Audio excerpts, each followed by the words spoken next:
Hello my dear student, कैसे हैं आप? बताइए जल्दी, कैसे हैं? चलो सर, सही हैं हम। तो ठीक है, चलो। आप बढ़िया हैं तो अच्छी बात है, आपकी एग्ज़ाम पास में आ रही है। ठीक है। तो हम लोग जल्दी जल्दी अपना जो है क्वेश्चन प्रैक्टिस जो है वो कंप्लीट करते हैं। तो उसके मतलब कि सीरीज में आज हमारा जो है वो मेटल्स नॉन मेटल्स का जो है वो क्वेश्चन प्रैक्टिस हम लोग प्रीवियस ईयर का करेंगे। और अगर आप नए हैं तो चैनल को सब्सक्राइब करें, लाइक करें, शेयर करें, ठीक है, वीडियो को। और एक और बात कहनी है कि इससे पहले जो है हम लोग पूरा सिलेबस वन शॉट में कंप्लीट किया है हर एक चैप्टर का। और मैंने बोला है जैसा कि इससे बाहर आपका नहीं आएगा तो नहीं आएगा, ठीक है। तो अगर आप नहीं देखे हैं वो वीडियोस तो जाके देख लें। तो हम लोग स्टार्ट करते हैं अपना पहला क्वेश्चन से। पहला क्वेश्चन कह रहा है क्या? क्या कह रहा है सर? पहला क्वेश्चन ये कह रहा है कि reverse the following chemical reaction is not possible. जैसे कि आपसे कह रहा है कि इसका जो रिवर्स जो है आपका जो केमिकल रिएक्शन है वो पॉसिबल नहीं है। किस चीज़ का? जिंक प्लस में कॉपर सल्फेट जो है वो आपका जिंक सल्फेट प्लस में कॉपर जो है आपका बाहर निकाल देता है। लेकिन अगर हम इसका रिवर्स देखें, यानी कि जिंक सल्फेट प्लस कॉपर का अगर रिएक्शन कराएं, तो वो जो है वो आपको ये और जो है रिएजेंट आपको मतलब प्रोडक्ट के तरफ जिंक जो है बाहर और कॉपर सल्फाइड जो है वो नहीं दे पाता है। यानी एक तरह से कहते हैं इसका रिवर्स रिएक्शन जो है वो नहीं शो करता है। ऐसा क्यों, ये आपको जस्टिफाई करना है स्टेटमेंट में। तो देखो सिंपल सा है यार, ऐसा क्यों होता है? एकदम सिंपल है। कैसे सर? बताते हैं। देखो, तो आप यहाँ पे जो है आप एक तरह से अगर आपको पता भी हो तो आप यहाँ पे रिएक्टिविटी सीरीज जो आपको याद है उससे भी कर सकते हैं कि सर जिंक जो है वो मोर रिएक्टिव मेटल है कॉपर से। इसलिए जो है जिंक जो है वो कॉपर को डिस्प्लेस कर देता है। ठीक है। और वहीं पर जो कॉपर है वो जो है वो लेस रिएक्टिव है जिंक से। तो कॉपर जो है वो जिंक को डिस्प्लेस नहीं करता, इसलिए इसका रिवर्स रिएक्शन जो है वो पॉसिबल नहीं है। या फिर आप यहाँ पर लिख सकते हैं कि if A strip of zinc metal is putted in copper sulphate solution. आप बोल रहे हैं कि अगर हम एक जिंक मेटल का छोटा सा टुकड़ा लें और उसको कॉपर सल्फेट सॉल्यूशन में जो है वो क्या करें, रिएक्शन कराएं, तो ब्लू कलर ऑफ जो कॉपर सल्फेट है वो आपका gradually due to the formation of colourless zinc के साथ जो है कल मतलब जो जिंक सल्फेट वहाँ पे फॉर्म होगा। यहाँ पे ये जो जिंक सल्फेट जो फॉर्म हो रहा है ZnSO4, ये जो है कलरलेस सोल्यूशन फॉर्म हो जाता है। ब्लू कलर का कॉपर सल्फेट था, जब रिएक्शन होता है जिंक के साथ तो कलरलेस सोल्यूशन जिंक सल्फेट जो है वो फॉर्म हो जाता है वहाँ पर। और रेडिश ब्राउन जो कॉपर है वो बाहर निकल जाता है। ठीक है, मेटल कॉपर मेटल जो है रेडिश ब्राउन वो बाहर निकल जाता है। यानी जिंक कॉपर सल्फेट प्लस में जिंक का रिएक्शन करें तो जिंक सल्फेट प्लस में कॉपर बाहर निकल जाता है रेडिश ब्राउन में, और ये कलर जो है सोल्यूशन कलरलेस हो जाता है ब्लू कलर से। ठीक है। तो अब जो है यहाँ पे क्या कह रहा है ये कि इस रिएक्शन में अगर देखें तो जिंक मेटल जो है वो मोर रिएक्टिव, जैसा कि मैंने बताया, कॉपर से, इसलिए डिस्प्लेस होकर वहाँ पर रिएक्शन आपका बन रहा है। लेकिन जो है आपका, अगर हम एक कॉपर का मेटल लें और उसको जिंक सल्फेट सॉल्यूशन में डालें तो वहाँ पे कोई रिएक्शन ही नहीं होगा। वहाँ पे कोई रिएक्शन ही नहीं होगा। ठीक है। ऐसा क्यों? क्योंकि कॉपर जो है वो जिंक से लेस रिएक्टिव मेटल होता है। समझ गए? कॉपर जो है मेटल वो लेस रिएक्टिव मेटल होता है जिंक से। रिएक्टिविटी सीरीज अगर आपने पढ़ा होगा तो वहाँ पे आपको पता होगा। तो यहाँ पे आप इस तरह से रीजन दे सकते हैं इस तरह के क्वेश्चन। ठीक है, समझ गए? इजी है? जी सर, इजी है। चलो नेक्स्ट। तो नेक्स्ट आपका देखते हैं, नेम ऑफ मेटल बताना है, बेस्ट कंडक्टर ऑफ हीट। और दूसरा क्वेश्चन है लोअर मेल्टिंग पॉइंट जिसका हो वो कौन सा मेटल है। Does not react with oxygen, even at high temperature पे जो है ऑक्सीजन से रिएक्शन ना करे, और मोस्ट डक्टाइल मेटल। ये चार आपको मेटल का नाम देना है। तो बेस्ट कंडक्टर ऑफ हीट में जो है आपका सिल्वर मेटल आ जाएगा। गैलियम जो मेटल है वो आपका उसका लो मेल्टिंग पॉइंट होता है। सिल्वर और गोल्ड जो है वो रिएक्ट नहीं करता है ऑक्सीजन के साथ हाई टेम्परेचर पे। और गोल्ड जो है वो मोस्ट डक्टाइल मेटल होता है, याद रखेंगे। ठीक है, ठीक है sir. Next, what is meant by amphoteric oxide. Amphoteric oxide क्या होता है, इसमें से आपको बताना है कि कौन एम्फोथेरिक ऑक्साइड है। देखो, एम्फोथेरिक ऑक्साइड वो होता है जो एसिडिक और बेसिक दोनों बिहेवियर को शो करे, दोनों कैरेक्टर्स को शो करे। यानी an amphoteric oxide are those who shows acidic and as well as basic characters, दोनों को वो शो करे। They react with base as well as acid, यानी वो बेस से और एसिड से दोनों से वो रिएक्ट करे, उसको कहते हैं एम्फोथेरिक ऑक्साइड। जैसे जिंक ऑक्साइड हो गया, एल्यूमिनियम जो ऑक्साइड है वो आपका जो है यहाँ पे आपका हो जाएगा एम्फोथेरिक ऑक्साइड। यानी यहाँ पे जिंक ऑक्साइड और एल्यूमिनियम ऑक्साइड ही सिर्फ यहाँ पे एम्फोथेरिक ऑक्साइड है, बाकी और जो यहाँ पे नहीं है। चलो नेक्स्ट आगे बढ़ जाए। अच्छा था क्वेश्चन। नेक्स्ट क्वेश्चन, ये सारे आपके एग्जाम में आए हुए हैं। यहाँ पे आपको रिएक्शन को कंप्लीट करना है। एल्युमिनियम को HCl के साथ करेंगे तो 2 मोल्स ऑफ एल्युमिनियम को 6 मोल्स ऑफ HCl के साथ कर दीजिए रिएक्शन, तो यहाँ पे एल्युमिनियम क्लोराइड और हाइड्रोजन गैस बाहर निकल जाएगा। दूसरा में मैग्नीशियम और HNO3 यानी नाइट्रिक एसिड से आपका रिएक्शन करने के लिए कह रहा है, तो मैग्नीशियम को जब नाइट्रिक एसिड से जो है रिएक्शन कीजिएगा तो 2 मोल्स ऑफ नाइट्रिक एसिड आपको लेना पड़ेगा, तो यहाँ पे मैग्नीशियम नाइट्रेट बन जाएगा, हाइड्रोजन गैस बाहर निकल जाएगा। इस रिएक्शन को याद रखिएगा, इंपॉर्टेंट रिएक्शन है, आपके एग्जाम में पूछे जा सकते हैं। नेक्स्ट क्वेश्चन आपके स्क्रीन पर कंपेयर करना है इस मतलब कि फॉर्म को, रिएक्टिव चीज़ को आपको कंपेयर करना है मेटल्स में कोल्ड और हॉट वाटर में। जैसे सोडियम को एक बार कोल्ड वाटर से रिएक्शन करते हैं तो क्या होगा, हॉट वाटर से रिएक्शन करते हैं तो क्या होगा, ये सारा कंपेयर करना है। उसी तरह से कैल्शियम का, उसी तरह से मैग्नीशियम का। तो चलिए स्टार्ट करते हैं। जैसे अगर हम सोडियम का देखते हैं, सोडियम को अगर हम रिएक्ट कर देते हैं कोल्ड वाटर के साथ, यानी 2 मोल्स ऑफ सोडियम को रिएक्ट करते हैं cold water 2 moles of H2O के साथ, तो यहाँ पे आपको NaOH सोल्यूशन आपको मिल जाता है, हाइड्रोजन गैस जो है आपका बाहर निकल जाता है। और वहीं पे कैल्शियम को कोल्ड वाटर के साथ करते हैं तो आपको देखेंगे कि कैल्शियम हाइड्रोक्साइड मिल जाता है और हाइड्रोजन गैस बाहर जो है आपका निकल जाता है। मैग्नीशियम को कोल्ड वाटर के साथ करें तो यहाँ पर क्या होता है कि आपका ये मैग्नीशियम जो है वो आपका कोल्ड वाटर के साथ रिएक्शन नहीं करता है, एक बार ध्यान रखेंगे, does not react with cold water. Magnesium जो है वो कोल्ड वाटर के साथ रिएक्शन नहीं करता है, लेकिन हॉट वाटर के साथ मैग्नीशियम रिएक्ट करके मैग्नीशियम हाइड्रोक्साइड बनाता है और हाइड्रोजन गैस को बाहर निकाल देता है। इस तरह से आप इस तरह के क्वेश्चन को आप सॉल्व करेंगे अपने एग्जाम में, ठीक है। ठीक है sir, next question. Next question है, आपको रीजन देना है। क्या है रीजन, चलो देखते हैं सर रीजन क्या है। तो देखो रीजन, हाँ, इस क्वेश्चन को करने से पहले मैं आपको एक छोटा सा बात बता दूं। एग्जाम से पहले मैं आपके लिए एक वीडियो जो है वो बना के आपको दूंगा, जिसमें आपको बताऊंगा कि आप कॉपी में किस तरह से लिखेंगे, तो एग्जामिनर जो है वो आपका कॉपी को काफ़ी अच्छे तरीके से जो है वो देख करके खुश हो जाएगा कि अरे यार ये कॉपी जो है वो लग रहा है पढ़े लिखे व्यक्ति का है, ठीक है। तो मैं इस तरह का आपको बना के बताऊंगा कि आप किस तरह से जो है अपने कॉपी को लिखेंगे कि वो आपको एग्जामिनर को लगे कि हाँ ये एक पढ़े लिखे व्यक्ति यानी पढ़े लिखे बच्चे का जो है वो कॉपी में चेक कर रहा हूँ, ठीक है, उसको वैसा फील हो। मैं अभी बताऊंगा आपको कि कैसे किस तरह से आपको वो कॉपी मतलब कि उस तरह से कॉपी को आप कैसे लिखेंगे अपने कॉपी में, किस तरह से आप लिखेंगे, कितना गैप छोड़ेंगे लिखने के बाद दूसरे क्वेश्चन के लिए, ये सारा चीज़ मैं आपको बताऊंगा एक वीडियो लेक्चर बना करके। एग्जाम से पहले आपका वो वीडियो लेक्चर मिल जाएगा, इसलिए मैं कह रहा हूँ कि यार चैनल को सब्सक्राइब करके रखो, इंपॉर्टेंट लेक्चर जो है, नहीं तो फिर आपका छूट जाएगा। क्वेश्चन देखते हैं। क्वेश्चन कह रहा है कि हाइड्रोजन गैस जो है वो इवॉल्व नहीं होता है कब, जब मेटल के साथ वो रिएक्ट करता है, यानी नाइट्रिक एसिड जो है, नाइट्रिक एसिड के साथ जब मेटल का रिएक्शन करते हैं तो वहाँ पर हाइड्रोजन गैस का इवोल्यूशन नहीं होता है। रीजन बताना है ऐसा क्यों। दूसरा है कि जिंक ऑक्साइड को जो है हम लोग एम्फोथेरिक ऑक्साइड क्यों कहते हैं, ये बताना है। मेटल कंडक्ट करता है इलेक्ट्रिसिटी, ऐसा क्यों, ये बताना है। पहला क्वेश्चन है हाइड्रोजन गैस इवॉल्व नहीं होता है जब मोस्ट मेटल जो है रिएक्ट करते हैं नाइट्रिक एसिड से, इसलिए क्योंकि HNO3 जो है वो एक स्ट्रॉन्ग ऑक्सीडाइजिंग एजेंट होता है, और जब स्ट्रॉन्ग ऑक्सीडाइजिंग एजेंट है तो वहाँ पे क्या होता है कि हाइड्रोजन जो है वो प्रोड्यूस हो जाता है वाटर के फॉर्म में, ठीक है। हाइड्रोजन जो है वो वाटर के फॉर्म में प्रोड्यूस हो जाता है, जिसके कारण हाइड्रोजन गैस वहाँ पे इवॉल्व नहीं हो पाता है, यानी it oxides the H2 produced water and itself gets reduces, और वहाँ पर हाइड्रोजन जो है वो वाटर के फॉर्म में प्रोड्यूस हो जाता है और खुद को रिड्यूस कर लेता है, ठीक है, to any of the nitrogen oxide. Nitrogen oxide में जो है वो खुद जो है आपका क्या होता है, रिड्यूस हो जाता है, ठीक है। नहीं समझ में आया, फिर से समझाते हैं। जब तक नहीं समझ में आएगा मैं समझाता चला जाऊंगा। देखो हाइड्रोजन गैस इसलिए नहीं इवॉल्व होता है, मेटल जब रिएक्ट करता है नाइट्रिक एसिड से तो हाइड्रोजन इसलिए नहीं रिएक्ट होता है क्योंकि HNO3 एक स्ट्रॉन्ग एसिड है, एक स्ट्रॉन्ग मतलब ऑक्सीडाइजिंग एजेंट है।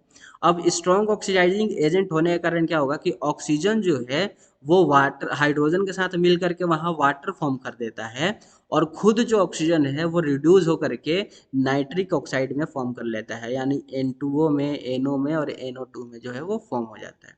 यही कारण है कि वहाँ पे हाइड्रोजन गैस इवॉल्व नहीं होता है, हाइड्रोजन जो है वो वाटर में कन्वर्ट हो जाता है ऑक्सीजन के साथ रिएक्शन करके। दूसरा था कि जिंक ऑक्साइड जो है एम्फोथेरिक क्यों है, तो यहाँ पे देखिए जिंक ऑक्साइड इसलिए क्योंकि वो एसिडिक और बेसिक दोनों में जो है वो रिएक्ट करता है और सॉल्ट और वाटर दोनों फॉर्म करते हैं, इसलिए हम लोग ZNO को हम लोग एम्फोथेरिक ऑक्साइड बोलते हैं। अगर HCl के साथ यानी एसिडिक के साथ रिएक्शन करे जिंक ऑक्साइड का तो जिंक क्लोराइड आपको बनेगा और इधर वाटर गैस फॉर्म मतलब कि वाटर जो है वो फॉर्म हो जाएगा, और जिंक ऑक्साइड को अगर हम बेसिक सोल्यूशन में यानी NaOH में रिएक्शन करें तो सोडियम जिंकेट यानी Na2ZnO2 फॉर्म होता है और वाटर फॉर्म हो जाता है। यानी दोनों चीज़ों में एसिडिक और बेसिक दोनों में ये रिएक्शन करता है, इसलिए इसको हम लोग एम्फोथेरिक ऑक्साइड कहते हैं। ठीक है, ठीक है सर। लास्ट क्वेश्चन था मेटल क्यों कंडक्ट करता है इलेक्ट्रिसिटी, रीजन क्या है? तो मेटल इसलिए कंडक्ट करता है क्योंकि उसमें फ्री इलेक्ट्रॉन्स प्रेजेंट होते हैं और वो जो है आसानी से फ्लो कर सकते हैं एक जगह से दूसरी जगह, करंट को फ्लो काफ़ी इजीली करा सकते हैं, इसलिए मेटल के अंदर जो है वो इलेक्ट्रिसिटी कंडक्ट आसानी से हो जाता है। ठीक है, इस तरह से आप इस तरह के क्वेश्चन को आप लिख सकते हैं, काफ़ी आसान है, काफ़ी ईजी है आपको लिखने के लिए। नेक्स्ट क्वेश्चन देखते हैं। नेक्स्ट क्वेश्चन आपका क्या है? क्वेश्चन है कि why does calcium start floating? Calcium जो है वो क्यों तैरना स्टार्ट कर देता है जब रिएक्ट होता है वाटर के साथ? बैलेंस केमिकल इक्वेशन भी आपको बताना है, ये पहला हो गया। दूसरा क्वेश्चन ये है कि दो मेटल्स का नाम बताना है जो रिएक्ट नहीं करते हैं वाटर के साथ। ये दो क्वेश्चन है। तो पहला, कैल्शियम जब कोल्ड वाटर के साथ रिएक्शन होता है तो कैल्शियम हाइड्रोक्साइड, अभी हम लोग ऊपर पढ़ के आए हैं। तो कोल्ड वाटर के साथ जैसे हम लोग रूम टेम्परेचर पे हम लोग हीट करके इसको कोल्ड वाटर के साथ रिएक्शन करते हैं तो कैल्शियम हाइड्रोक्साइड और वो हाइड्रोजन गैस फॉर्म होता है। और हाइड्रोजन गैस ही मदद करता है कैल्शियम को ऊपर फ्लोट कराने में, ऊपर जो है तैरने में, ऊपर उसको फ्लोट कराने में हाइड्रोजन ही मदद करता है, क्योंकि हाइड्रोजन गैस निकल रहा है, हाइड्रोजन का बबल्स निकल रहे हैं, जिसके कारण जो वहाँ पे जो कैल्शियम का सरफेस है वो फ्लोट होने लगता है। ठीक है, स्टार्ट होने लगता है फ्लोटिंग करना, ये रीजन है। और गोल्ड और सिल्वर जो है वो वाटर के साथ रिएक्शन नहीं करता है, ये इसका दूसरा आंसर हो जाएगा। ठीक है, उम्मीद है समझ गए होंगे अच्छे तरीके से इस क्वेश्चन को भी। तो आगे बढ़ जाएं, चलिए आगे बढ़ते हैं। क्वेश्चन आपकी स्क्रीन पे है कि आपको रीजन बताना है कि क्या है रीजन, आपको वो बताना है कि एल्युमिनियम जो है वो रिएक्ट करता है मेटल के साथ, लेकिन फिर भी हम लोग जो फूड पैकिंग में हम लोग यूज़ करते हैं जो फॉइल, वो हमारा फूड पैकिंग के लिए यूज़ करते हैं, एल्युमिनियम फॉइल को ही यूज़ करते हैं, ऐसा क्यों? जबकि वो मेटल से रिएक्ट करता है एल्युमिनियम। ठीक है, तो तब भी हम लोग फूड पैकिंग करने के लिए, फूड को पैक करने के लिए हम लोग जो है एल्युमिनियम फॉइल का यूज़ करते हैं, ऐसा क्यों? दूसरा वाला तो यार हम लोग पढ़ चुके हैं कि कैल्शियम जो है फ्लोट करता है वाटर में, वो जैसे ऐड करते हैं कैल्शियम को, तो क्यों करता है ये बताना है। तो हम लोग बता चुके हैं हाइड्रोजन गैस का जो एवोल्यूशन होता है इसके कारण होता है। तो ये वाला तो हो गया है। फर्स्ट वाला देखते हैं। तो एल्युमिनियम एक स्ट्रॉन्ग और काफ़ी चीप मेटल है, ठीक है, और ये गुड कंडक्टर ऑफ हीट भी है, लेकिन बट ये जो है काफ़ी हाईली रिएक्टिव मेटल है। एल्युमिनियम किसी से भी रिएक्ट कर देता है। जब ये एयर में, मोस्ट एयर में जब हम लोग इसको रखते हैं तो ये किसी से भी जो है वो रिएक्ट कर लेता है। Its surface is covered with thin impervious layer of aluminium oxide. इसका सरफेस जो है वो एक पतला लेयर, उसके उसके सरफेस पे, एल्युमिनियम के सरफेस पे एक पतला लेयर चढ़ा रहता है एल्युमिनियम ऑक्साइड का, Al2O3 का। ठीक है, ये जो लेयर है वो does not allow to most air to come in contact with the fresh metal. यानी ये जो एयर है, सॉरी ये जो लेयर है जो एल्युमिनियम के ऊपर चढ़ा हुआ है एल्युमिनियम ऑक्साइड, ये क्या करता है कि मोस्ट एयर को अंदर आने से रोकता है। ठीक है, ताकि उस वो जो है वो एल्युमिनियम के कांटेक्ट में वो मोस्ट लेयर ना आए। ठीक है, इसलिए हम लोग क्या करते हैं, खाना जो पैक करते हैं वो ज़्यादातर एल्युमिनियम फॉइल का यूज़ करते हैं, क्योंकि उसके ऊपर एक पतला सा थिन लेयर चढ़ा रहता है एल्युमिनियम ऑक्साइड का, Al2O3 का, जो कि अंदर हवा को एकदम आने से रोक देता है। ठीक है, फ्रेश मेटल्स जो है हमारा बना रहे एल्युमिनियम, कोई किसी से रिएक्ट ना हो। Protect the metals underneath for the further damage और कोरोसिव। जो अंदर का एल्युमिनियम मेटल है वो डैमेज ना हो, उस पर जंग ना लगे, इसके लिए इसके ऊपर एक थिन लेयर चढ़ा रहता है एल्युमिनियम ऑक्साइड का। After the formation of protective layer of aluminum oxide, aluminum become resistance to corrosion। अगर हम उसको हटा देते हैं, उस एल्युमिनियम ऑक्साइड को हटा दें उस लेयर को, तो एल्युमिनियम जो है वो जो प्योर मेटल जो है वो क्या होगा, कोरोसिव नेचर का हो जाएगा, उसमें जंग लगना स्टार्ट हो जाएगा। बिकॉज यही रीज़न है कि हम लोग जो एल्युमिनियम जो है वो एक हाईली रिएक्टिव मेटल है, और तब भी हम लोग इसका यूज़ करते हैं फूड पैकिंग के लिए। ठीक है, क्योंकि उसके ऊपर एक थिन लेयर चढ़ा है जो कि एयर को अंदर आने से रोक रहा है। ठीक है, तो ये आपका इसका आंसर हो जाएगा। ठीक है, क्वेश्चन अच्छा है, आगे बढ़ जाए। यस सर, आगे बढ़ जाइए। चलो आगे बढ़ जाते हैं।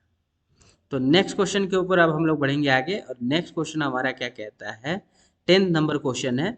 अब इसको देखते हैं कि ये हमारा जो है वो क्या कहेगा, मतलब कि ये आपसे क्या पूछना चाहता है इस क्वेश्चन में, ये देख लेते हैं। 10th नंबर क्वेश्चन ये है कि आपको कंप्लीट करना है बैलेंस केमिकल इक्वेशन। आपसे पूछा है Al2O3 को HCl से करेंगे, K2O को H2O से करेंगे, और आयरन को H2O से करेंगे तो क्या होगा। और दूसरा क्वेश्चन इसी में है कि एक एक्स जो है आपका एलिमेंट है जो डिस्प्लेस हो रहा है आयरन के साथ एक्वस सोल्यूशन में, और आयरन सल्फेट जो है वहाँ पे आपका हो रहा है क्या, फॉर्म। ये आपसे यहाँ पे कह रहा है।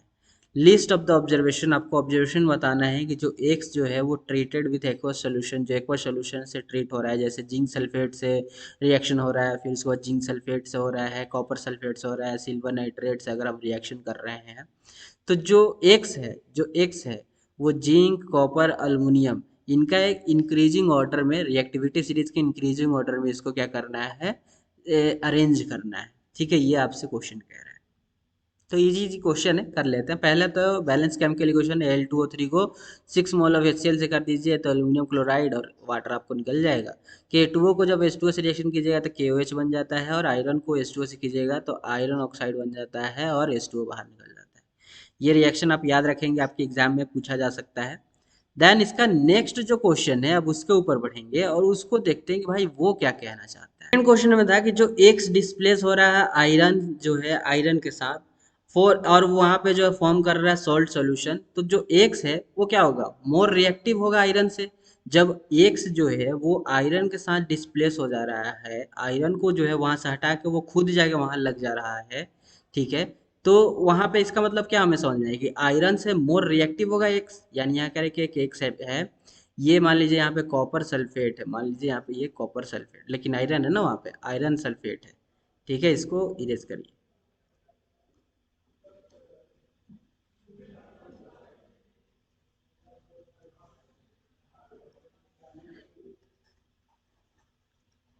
आयरन सल्फेट है, तो ये एक्स इस आयरन को डिस्प्लेस कर दे रहा है, तो एक्स SO4 बन जा रहा है और Fe बाहर निकल जा रहा है। इसका मतलब कि ये एक्स जो है वो मोर रिएक्टिव है इस आयरन से। इसका मतलब हमें ये पता चल रहा है, जी हाँ सर। सो यही कह रहा है कि x is more reactive than iron, it will also displace copper from the copper sulphate, copper को भी डिस्प्लेस कर देगा, सिल्वर को भी सिल्वर नाइट्रेट से डिस्प्लेस कर देगा, as both less reactive than iron. यानी कि, और ये कॉपर और जो सिल्वर है ये भी दोनों आयरन से लेस रिएक्टिव है। यानी कि अब हमें ये पता चल रहा है कि वो जो एक्स है, एक्स जो है वो आयरन से भी मतलब कि ज़्यादा रिएक्टिव है, उसके बाद कॉपर से भी ज़्यादा रिएक्टिव है, सिल्वर से भी ज़्यादा रिएक्टिव है। तो हमें ये पता चल रहा है कि यार वो कहीं ना कहीं जिंक मुझे लग रहा है, तो जिंक जो है वो आपका हो जाएगा, zinc is more reactive than iron, iron से ज़्यादा जिंक जो है रिएक्टिव ज़्यादा होता है। ठीक है, तो आपको यहाँ पे पता चल गया, ये देखो यहाँ पे रिएक्टिविटी सीरीज बना हुआ है, एक्स जो है वो आपका क्या है, आयरन कॉपर और सिल्वर से ज़्यादा जिंक रिएक्टिव है, तो एक्स हमारा क्या हो जाएगा, जिंक हो जाएगा। एक्स का क्या वैल्यू हो जाएगा, जिंक जो है हमारा हो जाएगा। ठीक है, ये इस तरह से आप इसको सॉल्व करेंगे बी वाला। इजी है क्वेश्चन, ज़्यादा हार्ड नहीं है, बस रिएक्टिविटी सीरीज का यहाँ पे खेल है। और हमारा नेक्स्ट क्वेश्चन क्या है, नेक्स्ट क्वेश्चन कह रहा है कि state what would happen if. अब आपसे यहाँ पे रीजन ही पूछ रहा है सिंपल सा, कि अगर एक जिंक का पीसेज जो है प्लेस कर दिया जाए ब्लू कॉपर सल्फेट सोल्यूशन में, तो क्या होगा। ये वाला चीज़ तो हम लोग ऊपर पढ़ के आए हैं, अभी आप वीडियो को रिमाइंड करके देखिएगा तो आपको पता चल जाएगा। ठीक है, तो ब्लू कॉपर सल्फेट का हम लोग पढ़ के आए हैं, जिंक पीसेज यानी जिंक के साथ CuSO4 का रिएक्शन करते हैं तो जिंक SO4 जो है वो आपको मिल जाता है। ठीक है, जिंक SO4 जो है वो आपको क्या होता है, वहाँ पे मिल जाता है और कॉपर बाहर निकल जाता है। ये सारी चीज़ कलरलेस सॉल्यूशन हमको ZnSO4 का मिलता है। सब पढ़ चुके हैं, पहला वाला ऊपर हम लोग रिएक्शन पढ़ चुके हैं। सेकेंड वाला में कॉपर का पीसेज अगर हम जो है ग्रीन फेरस सल्फेट में यानी FeSO4 में करें तो नो रिएक्शन, हम लोग सब पढ़ के आए हैं, यहाँ पे ये नो रिएक्शन देगा। ठीक है, क्योंकि कॉपर जो है वो लेस रिएक्टिव होता है आयरन से, वो डिस्प्लेस नहीं कर पाएगा FeSO4 से। ठीक है, तो ये आप यहाँ पे बता सकते हैं रीजन में। तीसरा है कि आयरन नेल डिप किया जाता है एक सोल्यूशन कॉपर सल्फेट में सम टाइम के लिए, तो क्या होगा। तो आपको पता होना चाहिए कि when an iron nail is dipped with copper sulphate solution में, तो ब्लू कलर जो कॉपर सल्फेट का है वो आपका क्या हो जाता है, ग्रेजुअली आपका बाहर निकल जाता है कॉपर, यानी ब्लू में जो रेडिश ब्राउन कलर का जो कॉपर है वो आपका क्या होता है, वो कॉपर बाहर निकल जाता है, और FeSO4 में जो ग्रीन कलर का जो FeSO4 का जो सोल्यूशन होता है वो आपका वहाँ पे फॉर्म हो जाता है। वही लिखा है कि रेडिश ब्राउन कोटिंग में जो है जो कॉपर है वो बाहर निकल जाएगा और आयरन नेल जो है वहाँ पे आपको फॉर्म होता हुआ दिखेगा, आयरन सेकेंड सल्फेट जो कि ग्रेनिश कलर का जो है आपका होता है। ठीक है, तो इस तरह से ये रिएक्शन है। CuSO4 का रिएक्शन जब FeSO4 के साथ करते हैं तो FeSO4 सॉरी CuSO4 का रिएक्शन जब Fe के साथ करते हैं तो FeSO4 मिलता है और कॉपर बेचारा बाहर निकल जाता है। इजी है? यस सर इजी है। चलो इजी है तो आगे बढ़ते हैं। आगे बढ़ जाएं? यस सर बढ़ जाइए आगे। नेक्स्ट क्वेश्चन देखते हैं। नेक्स्ट देखते हैं, उससे पहले आप यहाँ पे देख सकते हैं, आप जो है याद रख सकते हैं, क्या क्या याद रखें सर, यही आप याद रख सकते हैं कि iron is more reactive than copper, इसलिए आपका यहाँ पे आयरन सल्फेट आपको वहाँ पे मिल जाता है ऊपर वाला क्वेश्चन का। नेक्स्ट देखते हैं अपना 9th number question. 9th number question हमारा क्या कह रहा है और उसके बाद हम लोग अपना आगे की ओर जो है वो बढ़ेंगे। ठीक है, 9th नंबर क्वेश्चन जो है वो हमारे यहाँ पे गिव रीजन, यहाँ भी आपसे रीजन ही पूछा जा रहा है, तो देखते हैं सर क्या कह रहा है।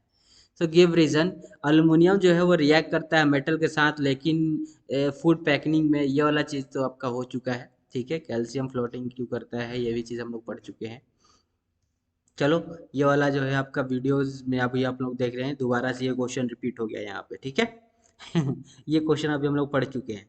नेक्स्ट आगे क्यों बढ़ते हैं, ये क्वेश्चन हो चुका है सर, हो चुका है, दोबारा से रिपीट हो रहा है। नहीं है निवाना नहीं हो रहा है, ठीक है कोई बात नहीं, रिपीट हो रहा है बच्चा, कोई बात नहीं, रिपीट हो रहा है तो आगे की ओर बढ़ते हैं। 11th नंबर क्वेश्चन देखते हैं। 11th नंबर क्वेश्चन हमारा क्या कह रहा है और इस पे जो है हम लोग आगे अपना चर्चा करते हैं। देखो जो भी नए लोग आ रहे हैं वो लाइक शेयर सब्सक्राइब कर रहे हैं, ये सारे जो है आपके क्या हैं, ये सारे प्रीवियस ईयर क्वेश्चन पेपर हैं। क्वेश्चन नंबर 11 कह रहा है कि एक मेटल एक्स है जो कंबाइन होता है नॉन मेटल वाई के साथ, transfer of electron to form, यहाँ पे जो है इलेक्ट्रॉन का ट्रांसफर होता है तो एक कंपाउंड जेड जो है वो फॉर्म हो रहा है। तो आपको बताना है कि टाइप ऑफ बॉन्ड, कौन सा टाइप ऑफ बॉन्ड जो है उस कंपाउंड जेड का है, कौन सा टाइप ऑफ बॉन्ड है। और फिर उसका बताना है कि व्हाट कैन यू से, आप क्या कह सकते हैं melting point and boiling point उस जेड का, जो कंपाउंड जेड उसका मेल्टिंग पॉइंट और बॉइलिंग पॉइंट क्या है। कंपाउंड को जो है हम लोग डिजोल्व करके रखे किरोसिन में या फिर पेट्रोल में, तो क्या है कैसे, ये सारा चीज़ बताना है। गुड कंडक्टर ऑफ इलेक्ट्रिसिटी वो है कि नहीं, ये सारा चीज़ आपको यहाँ से पूछ रहा है। तो आप सबको पता होना चाहिए कि एक्स जो है वो एक मेटल है और वो लॉस कर रहा है इलेक्ट्रॉन को, और वाई जो है वो एक नॉन मेटल है, सबको पता है भाई। देखो यहाँ पे कह रहा है क्वेश्चन में कि एक्स एक मेटल है और वाई एक नॉन मेटल है, तो एक्स अगर मेटल है तो मेटल इलेक्ट्रॉन को लॉस करता है, यानी कि एक इलेक्ट्रॉन इसने लॉस किया तो इस पे एक प्लस यहाँ पे माइनस चार्ज चढ़ जाता है और इसने एक इलेक्ट्रॉन को लॉस कर दिया यानी बाहर निकाल दिया है। ठीक है, और अगर वाई आपका नॉन मेटल है तो नॉन मेटल इलेक्ट्रॉन को लेता है, तो वहाँ पे आपका क्या होता है, वाई जो है वो इलेक्ट्रॉन को लेता है, तो अब जाके यहाँ पे वाई फॉर्म होता है। ठीक है, नॉन मेटल जो है वो इलेक्ट्रॉन को क्या करता है, लेता है, गेन करता है। तो यहाँ पे वही कह रहा है कि Y beings a non metal so gain electron to form Z, यानी कि एक्स एक इलेक्ट्रॉन लॉस कर रहा है, वाई एक इलेक्ट्रॉन गेन कर रहा है, तब वहाँ पे एक जेड कंपाउंड जो है वो आपका फॉर्म हो रहा है। तो पहला क्वेश्चन हमारा था कि कौन से टाइप का बॉन्ड है, तो सबको दिख रहा है कि यहाँ पे ट्रांसफर ऑफ इलेक्ट्रॉन हो रहा है एक एटम से दूसरे एटम पर। तो ट्रांसफर ऑफ इलेक्ट्रॉन आयंस का जो है इधर उधर जो ट्रांसफर होता है उसको हम लोग आयनिक बॉन्ड कहते हैं। तो आयनिक बॉन्ड जो है यहाँ पे फॉर्म हो रहा है, यानी जेड जो है वो एक आयनिक कंपाउंड है। दूसरा क्वेश्चन में था कि मेल्टिंग पॉइंट और बॉइलिंग पॉइंट क्या होता है, तो आयनिक जो आपका बॉन्ड है उसका मेल्टिंग पॉइंट और बॉइलिंग पॉइंट सबको पता है कि हाई होता है, so high melting point and boiling point जो है आपका आयनिक कंपाउंड का होता है। तीसरा क्वेश्चन था कि डिसॉल्व करके केरोसिन में या फिर पेट्रोल में रखे तो क्या होगा यहाँ पे, तो यार सॉल्वेंट जो है आपका नॉन पोलर की तरह आपको यहाँ पे मतलब कि वो करेगा, यानी कि इनसोल्यूबल, यानी कि आयनिक कंपाउंड क्या होता है भाई, केरोसिन या फिर पेट्रोल में इनसोल्यूबल होता है। So ionic compounds are insoluble in non polar solvent such है, जैसे केरोसिन हुआ, पेट्रोल हुआ, ये सब नॉन पोलर सॉल्वेंट्स है। इसमें जो है आयनिक कंपाउंड क्या होता है, अनडिजिबल होता है, यानी कि इनसोल्यूबल होता है। फोर्थ क्वेश्चन है कि ये गुड कंडक्टर ऑफ इलेक्ट्रिसिटी होता है कि नहीं होता है, तो यार देखो जब ये डिसॉल्व ही नहीं हो पा रहा है आपका, तो वो क्या होगा, बैड कंडक्टर होगा। So it does not conduct electricity in A solid state, यानी सॉलिड फॉर्म में ये इलेक्ट्रिसिटी को कंडक्ट नहीं करता है, क्योंकि यहाँ पे मूवमेंट जो आयंस का है वो नहीं हो पाता। सॉलिड में भाई मूवमेंट कहाँ से होगा, इलेक्ट्रॉनिक कोई फ्री नहीं रहेगा तो वहाँ पे इलेक्ट्रिसिटी पास होगा ही नहीं। ठीक है, तो आप वहाँ पे ये रीजन आप दे सकते हैं। लेकिन वहीं पे ये कंडक्ट करता है इलेक्ट्रिसिटी जब वो मोल्टेन स्टेट में होता है, मोल्टेन यानी कि पिघले हुए स्टेट में रहता है, लिक्विड स्टेट में रहता है, तो वो अपना क्या करेगा, वो इलेक्ट्रिसिटी को पास करेगा या फिर फ्लो करेगा, क्योंकि उसके अंदर फ्री ऑफ आयन हो गए, फ्रीली जो है आयन उसमें फ्लो कर रहे हैं। यानी सॉलिड जब फॉर्म में रहेगा तो वहाँ पे आयनिक कंपाउंड में कोई इलेक्ट्रिसिटी पास नहीं होगा, लेकिन वहीं पे मोल्टेन या फिर कि लिक्विड स्टेट में रहेगा वो, तो वहाँ पे इलेक्ट्रिसिटी कंडक्ट होगा। ये आप वहाँ पे रीजन दे सकते हैं। ठीक है, ठीक है, चलो आगे बढ़ जाते हैं, बढ़ जाएं आगे। ठीक है, नेक्स्ट 12 नंबर क्वेश्चन देखते हैं। 12 नंबर क्वेश्चन क्या कह रहा है, इजी क्वेश्चन है और हम लोग आसानी से सारा चीज करते हुए चल भी रहे हैं, चल रहे हैं ना, कोई दिक्कत हो तो बताना। 12 नंबर का पहला क्वेश्चन ये कह रहा है कि by the transfer of electron, electron के ट्रांसफर से जो भी वहां पे फॉर्मेशन ऑफ बॉन्ड बन रहे हैं मैग्नीशियम क्लोराइड का, वो आपको वहां पे बताना है कि कैसे हो रहा है, यानी कि उसका एक फिगर आपको पूरा बताना है दिखा करके, और आइडेंटिफाई करना है कि वो कौन सा आयन उसमें प्रेजेंट है, कौन सा आयन उस कंपाउंड में प्रेजेंट है। तो आयनिक कंपाउंड हमें साफ साफ दिख रहा है। सो देखो मैग्नीशियम क्लोराइड का यानी MgCl2 का बनाना है, तो MgCl2 का जब हमें बनाना है तो आपको पता होना चाहिए कि MgCl2 का हमें यहाँ पे आयनिक फॉर्मेशन दिखाना है। तो सबको पता है भाई मैग्नीशियम पे 2 प्लस चार्ज होता है, क्योंकि वैलेंस इलेक्ट्रॉन इसके पास 2 जो है वो आपके बच जाते हैं लास्ट में। ठीक है, क्लोरीन क्लोरीन पे -1 चार्ज होता है। ठीक है, सबको पता है, लेकिन यहाँ 2 क्लोरीन है। यहाँ पे कितने क्लोरीन है, 2 क्लोरीन है। ठीक है, ये देखो 2 क्लोरीन है। ठीक है, तो यहाँ पे -2 क्लोरीन हो जाएगा यहाँ पे, तो 2 क्लोरीन है। तो देखो मैग्नीशियम पे +2 चार्ज है, क्लोरीन पे कितना होगा, क्लोरीन पे यहाँ पे कितना चार्ज बैठता है, तो सबको पता है सर क्लोरीन 17 भी आता है, 2 8 7, लास्ट में वैलेंस इलेक्ट्रॉन में 7 इलेक्ट्रॉन बचते हैं, तो -7 जो है वहाँ पे वो हो जाएगा। यानी कि मैग्नीशियम पे +2 चार्ज है, यानी कि यहाँ पे 2 इलेक्ट्रॉन होंगे, और क्लोरीन 2 है और एक क्लोरीन पे 7 इलेक्ट्रॉन जो है ऐसे ऐसे मंडराएंगे, तो 2 2 4, और उसके बाद 5 6, और ये एक 7 इधर हो जाएगा। ठीक है, और दूसरा क्लोरीन है, इसका भी 7 इलेक्ट्रॉन हो जाएंगे इस तरह से, ये। ठीक है, 7 हो गए। अब वहाँ पे आपका फॉर्मेशन ट्रांसफर होता है, तो आयनिक जो आपका वो होता है, तो ये मैग्नीशियम एक अपना इलेक्ट्रॉन इस क्लोरीन को दे देगा, और दूसरा इलेक्ट्रॉन मैग्नीशियम इस क्लोरीन को दे देगा, और इनके बीच में जो है बॉन्ड का फॉर्मेशन होगा। ठीक है, इनके बीच में क्या हो जाएगा, बॉन्ड का फॉर्मेशन हो जाएगा। तो यही आप इस तरह से आयनिक बॉन्ड का यहाँ पे फॉर्मेशन होता है। इसी तरह से आयनिक बॉन्ड का क्या होता है, फॉर्मेशन होता है, और यहाँ पे जैसे मैंने बताया वो यहाँ पे आपको बना के दिखाया हुआ है।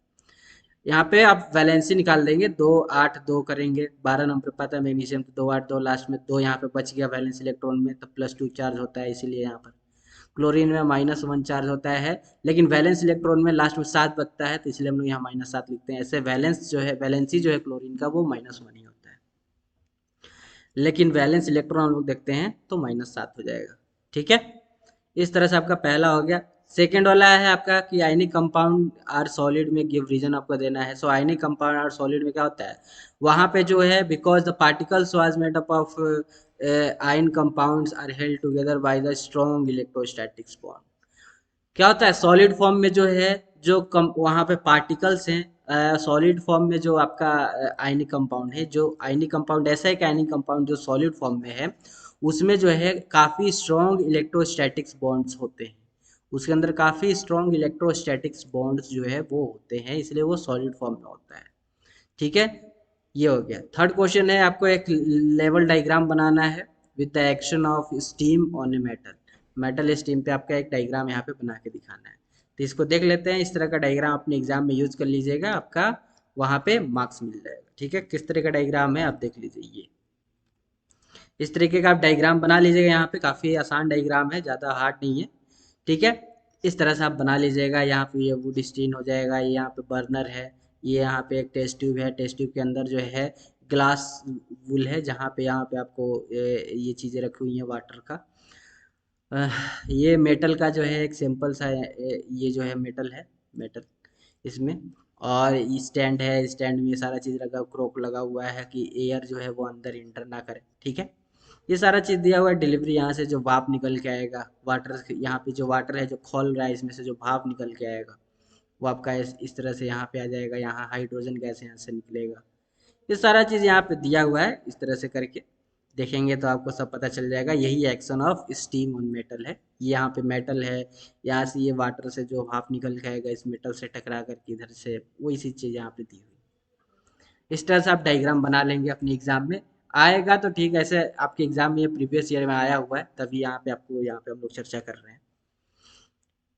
उम्मीद है समझ गए होंगे, इजी है, ज़्यादा वो नहीं है, बस एक बार नज़र मार लीजिए इस तरह का डायग्राम, अगर आता है तो ठीक है, नहीं तो फिर तो यार भाई इजी है सबसे। चलो नेक्स्ट देखते हैं। नेक्स्ट हमारा 13 नंबर क्वेश्चन क्या कहता है, 13 नंबर क्वेश्चन क्या कहता है, उसके ऊपर बढ़ते हैं। 13 नंबर का पहला क्वेश्चन है कि आपको दो प्रॉपर्टी बताने हैं गोल्ड का, which is made up of most suitable metal for ornament, जो ज्वेलरी बनता है उसके लिए मोस्ट सुटेबल जो है आपका गोल्ड है, उसका कोई दो प्रॉपर्टीज आपको बतानी है। सेकंड है दो मेटल्स का नाम बताना है जो बेस्ट कंडक्टर ऑफ हीट है। थर्ड है आपका ये पहला ही क्वेश्चन का दो मेटल्स बताने हैं जो मेल्ट फॉर्म में होते हैं, कीपिंग ऑन योर पाम, अपने हाथ पर जैसे ही लेंगे तो वो मेल्ट हो जाते हैं, जैसे ही आप मेटल को निकालेंगे अपने हाथ पे रखेंगे बस वो मेल्ट हो जाएगा, वैसा दो मेटल का नाम बताना है। नेक्स्ट क्वेश्चन है कि आपको formation of ionic compound CaO, calcium oxide का जो है आपको बताना है इलेक्ट्रॉन डॉट स्ट्रक्चर में, ठीक है। एटॉमिक नंबर जो कैल्शियम का है वो और ऑक्सीजन का, कैल्शियम का एटॉमिक नंबर 20 है और ऑक्सीजन का एटॉमिक नंबर 8 है। तो देखो पहला वाला का आपका हो जाएगा कि जो मेटल है वो मेलिएबल और डक्टाइल जो है प्रॉपर्टी शो करता है, ठीक है, इसलिए हम उसका ऑर्नामेंट में ज़्यादातर यूज़ करते हैं। और बेस्ट कंडक्टर ऑफ हीट का अगर देखें तो सिल्वर और गोल्ड है। और गैलियम और सीजियम जो है, गैलियम और सीजियम ऐसा मेटल है जिसको कि हम लोग हाथ पे रखते ही जो है, हाथ पाम पे रखते ही आपका क्या होता है, मेल्ट हो जाता है, क्योंकि उसका लो मेल्टिंग पॉइंट होता है, तुरंत मेल्ट होने लगता है, ठीक है। ठीक है सर। नेक्स्ट सेकंड क्वेश्चन में हमको इलेक्ट्रॉन डॉट स्ट्रक्चर बताना था CaO का, कैल्शियम ऑक्साइड का, देख लेते हैं कैसा बनेगा। सो देखो कैल्शियम, कैल्शियम जिसका कि एटॉमिक नंबर 20 है, इसका वैलेंसी निकाले KLm से, तो 2 8, अभी भी हमारे पास कितने बचे, 10 इलेक्ट्रॉन बचे हैं, तो यहाँ 8 हो जाएगा, और एन में जो है वो लास्ट में 2 बचेगा, यानी कि लास्ट वाला जो सेल बचता है वही बैलेंस सेल होता है जो कि 2 है, यानी कैल्शियम के ऊपर +2 चार्ज होगा, ठीक है। कैल्शियम के ऊपर कितने चार्ज होंगे, +2 चार्ज। या फिर अगर हम ऐसे ना देखें तो बस हमें इतना अगर देखना भी नहीं कि कैल्शियम के ऊपर क्या चार्ज है क्या नहीं है, ऐसे अगर देखना है तो आप लिख भी सकते हैं कैल्शियम के ऊपर +2 चार्ज आपका यहाँ पे बनेगा, ठीक है। चलो उसी तरह से ऑक्सीजन, ऑक्सीजन का 8 इलेक्ट्रॉन मतलब 8 है एटॉमिक नंबर है, तो इसका अगर देखें KLm करके, तो 2 हो गए, 8 में से 2 गए, 6 बचे, तो लास्ट में 6 बच गया, ठीक है। तो ये आपका हो गया। अब यहाँ पे आप जो है इलेक्ट्रॉन डॉट स्ट्रक्चर करेंगे, यानी कि ये हमारा कैल्शियम है, यहाँ पे वैलेंस सेल बनाएंगे इस तरह से, पहले वाले में कितने हैं, 2 इलेक्ट्रॉन है, तो ये देखिए पहले वाले में यहाँ पे बता देते हैं ये फिगर में, पहले वाले में देखिए ये 2 इलेक्ट्रॉन हो गया, ठीक है। दूसरे वाले में 8 इलेक्ट्रॉन है दूसरे सेल में, तो यहाँ देखो ये 8 होगा, 1 2 3 4 5 6 7 8। फिर तीसरे वाले में भी 8 है एम वाले सेल में, तो यहाँ देखो ये 8 है, 1 2 3 4 5 6 7 8। फिर उसके बाद लास्ट वाले में 2 इलेक्ट्रॉन बच रहे हैं एन में, तो ये देखो एन में 2 है, एक यहाँ है और एक यहाँ है, तो ये कैल्शियम का हो गया। उसी तरह से इस ऑक्सीजन को देख लेंगे, पहले वाले में 2 होगा और दूसरे वाले में 6 होंगे, 1 2 3 4 5 6, 6 इलेक्ट्रॉन। इस तरह से इनको कर लेंगे, इन दोनों को जब ऐड करेंगे आप, इन दोनों को क्या करेंगे, ऐड करेंगे, ऐड करेंगे, तो ये हमारा कैल्शियम रहा है, ये हमारा ऑक्सीजन रहा। अब इन दोनों को जैसे ही आप ऐड करते हैं तो थोड़ा सा नीचे स्लाइड करते हैं, फिर देखते हैं, जैसे ही आप इनको ऐड करेंगे तो आपका इस तरह का स्ट्रक्चर फॉर्म होता हुआ दिख जाएगा। ऐड करेंगे तो 2 8 8 यहाँ पे 2 8 इसका करेंगे, कैल्शियम ऑक्साइड को जैसे ही ऐड करेंगे तो Ca2+ और O2- आपका बन जाएगा, यही हमारा इलेक्ट्रॉन डॉट, यही हमारा इलेक्ट्रॉन डॉट स्ट्रक्चर फॉर्म में आ गया, ठीक है। इस तरह से आप इसको कर लेंगे, इजी है, बन जाएगा आप इस तरह का क्वेश्चन, जी सर बन जाएगा, चलो ठीक है। मैं इसीलिए तो क्वेश्चन प्रैक्टिस करा रहा हूँ, किस तरह का क्वेश्चन आपके एग्जाम में पूछेगा। नेक्स्ट क्वेश्चन देखते हैं। नेक्स्ट क्वेश्चन आपकी स्क्रीन के सामने है। क्वेश्चन कह रहा है कि write down the electronic configuration of magnesium and oxygen. यार मैग्नीशियम और ऑक्सीजन का भी जस्ट ऊपर हम लोग इलेक्ट्रॉनिक कॉन्फ़िगरेशन करके आए हैं, इसको आप कर लीजिएगा, मैं नहीं कराने वाला। गिव टू जनरल प्रॉपर्टी आपको बताना है कंपाउंड का जो फॉर्म करेगा कॉम्बिनेशन मैग्नीशियम और ऑक्सीजन से, फॉर्म जो होगा उसका दो आपको प्रॉपर्टीज बतानी है। तो देखो मैग्नीशियम रिएक्ट करेगा जब ऑक्सीजन के साथ, तो मैग्नीशियम ऑक्साइड पहला चैप्टर में आप पढ़ के आए हैं कि मैग्नीशियम जो ऑक्सीजन से रिएक्ट करता है तो मैग्नीशियम ऑक्साइड बनता है। प्रॉपर्टी में पहला ये है कि ये जो है ये आयनिक कंपाउंड हो रहा है, क्योंकि यहाँ पे शेयर होता है, इलेक्ट्रॉन्स का शेयरिंग होता है, तो ये आयनिक कंपाउंड में जो है आपका ये फॉर्म करेगा, ठीक है। नेक्स्ट उसके बाद देखिए नेक्स्ट हमारा इसमें क्या है, नीचे की ओर चलते हैं। नेक्स्ट इसी में हमारा क्वेश्चन में क्या कह रहा है, क्या कह रहा है सर, दूसरा इसका प्रॉपर्टी है कि हाई मेल्टिंग पॉइंट होता है, क्योंकि इसमें स्ट्रॉन्ग इलेक्ट्रोस्टैटिक फोर्स होते हैं। किसके किसके बीच में? मैग्नीशियम 2+ और O2- में स्ट्रॉन्ग इलेक्ट्रोस्टैटिक फोर्स होते हैं। ठीक है, अट्रैक्शन होता है, इलेक्ट्रोस्टैटिक फोर्स का काफी ज्यादा स्ट्रॉन्ग अट्रैक्शन होता है। क्यों स्ट्रॉन्ग अट्रैक्शन होता है? क्योंकि चार्ज दोनों में सेम है और दोनों में अपोजिट चार्ज है। चार्ज दोनों में 2 और 2 है, लेकिन अपोजिट है, इसीलिए स्ट्रॉन्ग फोर्स इसमें है। तो इसका हाई मेल्टिंग पॉइंट होगा। ठीक है, उसके बाद थर्ड क्वेश्चन हमारा क्या कर रहा था, थर्ड क्वेश्चन पढ़ के उसके बाद डायरेक्ट हम लोग इसका क्या करते हैं, आंसर भी देख लेते हैं। तीसरा क्वेश्चन हमारा इसमें क्या कह रहा है, तीसरा क्वेश्चन हमारा इसमें कह रहा था कि शो करना है आपको formation of compound with transfer of electron. वही आप कैल्शियम और मैग्नीशियम और ऑक्सीजन दोनों का आप जो है ट्रांसफर ऑफ इलेक्ट्रॉन में आप इलेक्ट्रॉन डॉट स्ट्रक्चर जैसे मैंने आपको बताया था उस तरह से आप शो कर सकते हैं इजिली। वही यहाँ पे किया भी गया है, जो कि अभी हम लोग ऊपर इस तरह का क्वेश्चन चर्चा करके भी आए हैं। इसको कर लीजिएगा, ठीक है, होमवर्क में है, क्योंकि ये मैं अभी चर्चा करके जस्ट ऊपर से आ रहा हूँ। ठीक है, तो टाइम बर्बाद करने से बढ़िया है कि आप इसको खुद से भी पढ़ लीजिएगा। जो मैं पढ़ा दिया हूँ उसको बार बार रिवीजन वो कराने से कोई फायदा नहीं है। नेक्स्ट क्वेश्चन देखते हैं। नेक्स्ट क्वेश्चन हमारा क्या कह रहा है, 15 नंबर।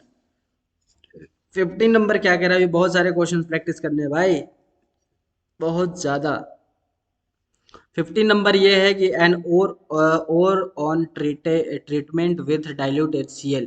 एक और है जिसको कि डाइल्यूट HCl के साथ रिएक्शन कर रहे हैं, तो वहाँ पे ब्रिक्स इफरवेंस जो है आपका वहाँ पे प्रोड्यूस हो रहा है, यानी एक तरह से कहे तो बुलबुला जो निकलता है ना, पटपट हुआ निकल रहा है, फॉर्म हो रहा है। नाम बताना है कौन सा टाइप ऑफ ओर है, एग्जाम्पल दे करके। स्टेप्स बताने हैं आपको, obtain metal from the enriching ore से, वहां से कौन सा मेटल आपको मिला, ये सारी चीज बतानी है। और केमिकल इक्वेशन आपको वहां पे बताना है, ये सारे चीजें। तो जो और ट्रीटेड कर रहे हैं डाइल्यूट HCl के साथ, आंसर बता रहे हैं, तो ब्रिक इफरमेंस जो आपका वहाँ पे फॉर्म हो रहा है, it must be a carbonate ore. तो हमें इससे पता चल गया, क्योंकि ब्रिक इफरमेंस यहाँ पे जब फॉर्म होता है तो वहाँ पे कार्बन डाइऑक्साइड गैस निकलता है बाहर। याद रखेंगे, जब भी ब्रिक्स इफरमेंस जो फॉर्म होता है तो वहाँ कार्बन डाइऑक्साइड गैस जो है आपका निकलता है बाहर, हाइड्रोजन नहीं। तो इसका मतलब वहाँ पे जरूर कार्बोनेट और होगा। इससे तो हमें ये पता चल गया। सो केलामाइन जो है, यानी ZnCO3 जो होता है उसको केलामाइन कहते हैं, याद रखेंगे। ये एक इम्पोर्टेंट कार्बोनेट और है जिंक का, केलामाइन। ठीक है, ZnCO3, ये आपसे एक एग्जांपल पूछा था तो हमने यहाँ पे दे दिया, केलामाइन ZnCO3 एक इम्पोर्टेंट कार्बोनेट और है। स्टेप्स अब हमसे पूछा है, ठीक है, ऑब्टेन मेटल को वहां से निकालने का और वहां से निकालने का। तो पहला हम लोग का क्या स्टेप होगा कि पहला हमारा वहां पे स्टेप ये होगा कि conversion of carbonate ore into metal oxide, यानी कार्बोनेट ओर को मेटल ऑक्साइड में सबसे पहले हम लोग कन्वर्ट करेंगे। ये हमारा कार्बोनेट ओर है जिसमें जिंक मेटल के साथ कार्बोनेट जो है कंपाउंड लगा हुआ है। इसको कन्वर्जन करने का ये तरीका है कि हम इसमें हीट जो है वो कर देंगे, ऑब्सेंस ऑफ एयर, वहाँ पे एयर के ऑब्सेंस में हीट दे देंगे, तो हमें जिंक ऑक्साइड मिल जाएगा और कार्बन डाइऑक्साइड गैस बाहर निकल जाएगा। पहला स्टेप हमारा ये होगा। ठीक है, और इसी को हम लोग कैल्सिनेशन कहते हैं, इसी को क्या कहते हैं, कैल्सिनेशन कहते हैं। ठीक है, कैल्सिनेशन एक प्रोसेस होता है हीटिंग का, जिसमें ओर को हम लोग काफ़ी स्ट्रांगली हीट करते हैं ऑब्सेंस में या फिर लिमिटेड एयर में, जिससे कि हमें जिंक कार्बोनेट मिल गया और कार्बन डाइऑक्साइड गैस बाहर निकल गया। ये हमारा पहला स्टेप होगा, ऐसे ये क्वेश्चन आएगा नहीं। ठीक है, क्योंकि आप में जो है वो और का वो चीज़ें आपके सिलेबस में नहीं दी हैं, लेकिन अब यहाँ आ गया तो मैं पढ़ा ही देता हूँ। चलो कोई बात नहीं। सेकेंड स्टेप में आप रिडक्शन करेंगे मेटल ऑक्साइड का मेटल से, यानी कि मेटल ऑक्साइड को कार्बन से रिएक्शन कर देंगे, कोक से हीट दे देंगे, तो यहाँ से क्या होगा कि ये कार्बन जो है इस ऑक्सीजन को लेकर के कार्बन मोनोऑक्साइड में फॉर्म हो जाएगा, काफी जहरीला गैस होता है, और जिंक मेटल जो है हमें मिल जाएगा यहाँ से। ठीक है, इस तरह से आप एक्सट्रैक्शन ऑफ मेटल करते हैं। ठीक है, रिडक्शन ऑफ मेटल जो मेटल ऑक्साइड है, हीटिंग विथ कोक, उसी को हम लोग स्मेल्टिंग कहते हैं। यानी कि कॉक के साथ हीटिंग करते हैं किसी भी मेटल ऑक्साइड को, तो उसको हम लोग स्मेल्टिंग कहते हैं, उसी प्रोसेस को हम लोग स्मेल्टिंग कहते हैं। उम्मीद है समझ गए होंगे। नेक्स्ट क्वेश्चन देखते हैं, हमारा नेक्स्ट क्वेश्चन क्या कह रहा है, और उसके बाद हम लोग जल्दी जल्दी आगे की ओर बढ़ते चलते हैं। ठीक है, 16 नंबर क्वेश्चन क्या कह रहा है सर, 16 नंबर क्वेश्चन वहाँ क्या कह रहा है, आगे की ओर बढ़िए जल्दी जल्दी सर, हमारे पास टाइम नहीं है। आप ये सारा कुछ चीज़ें जो है वीडियो जब पहले दे देते तो हम रिवीजन कर लेते सर। अरे भाई कोई बात नहीं, जब भी मिलिए आप पढ़ लीजिए, एग्जाम में यार फंसेगा जरूर क्वेश्चन, ये तो मैं कहूँगा जरूर। ठीक है, बाकी अभी मैं आपको बताऊंगा कि आप एग्जाम अपने कॉपी में कैसे लिखेंगे, एक वीडियो में बना के प्रोवाइड कराऊंगा। जल्दी। ठीक है, नेक्स्ट क्वेश्चन है, क्वेश्चन ये कह रहा है कि carbonate of metal 2T is abundant in earth crust. एक 2T मेटल है कार्बोनेट ओर का, जिसको कि हम लोग अर्थ क्रस्ट से निकाले हैं। It's hydroxide is used in white washing. और इसका जो हाइड्रोक्साइड जो फॉर्म होगा, इससे जो एक हाइड्रोक्साइड जो हमारा निकलेगा, उसको हम लोग व्हाइट वॉशिंग में यूज करते हैं। आइडेंटिफाई करना है उस मेटल को, उस मेटल को हमें क्या करना है, आइडेंटिफाई करना है।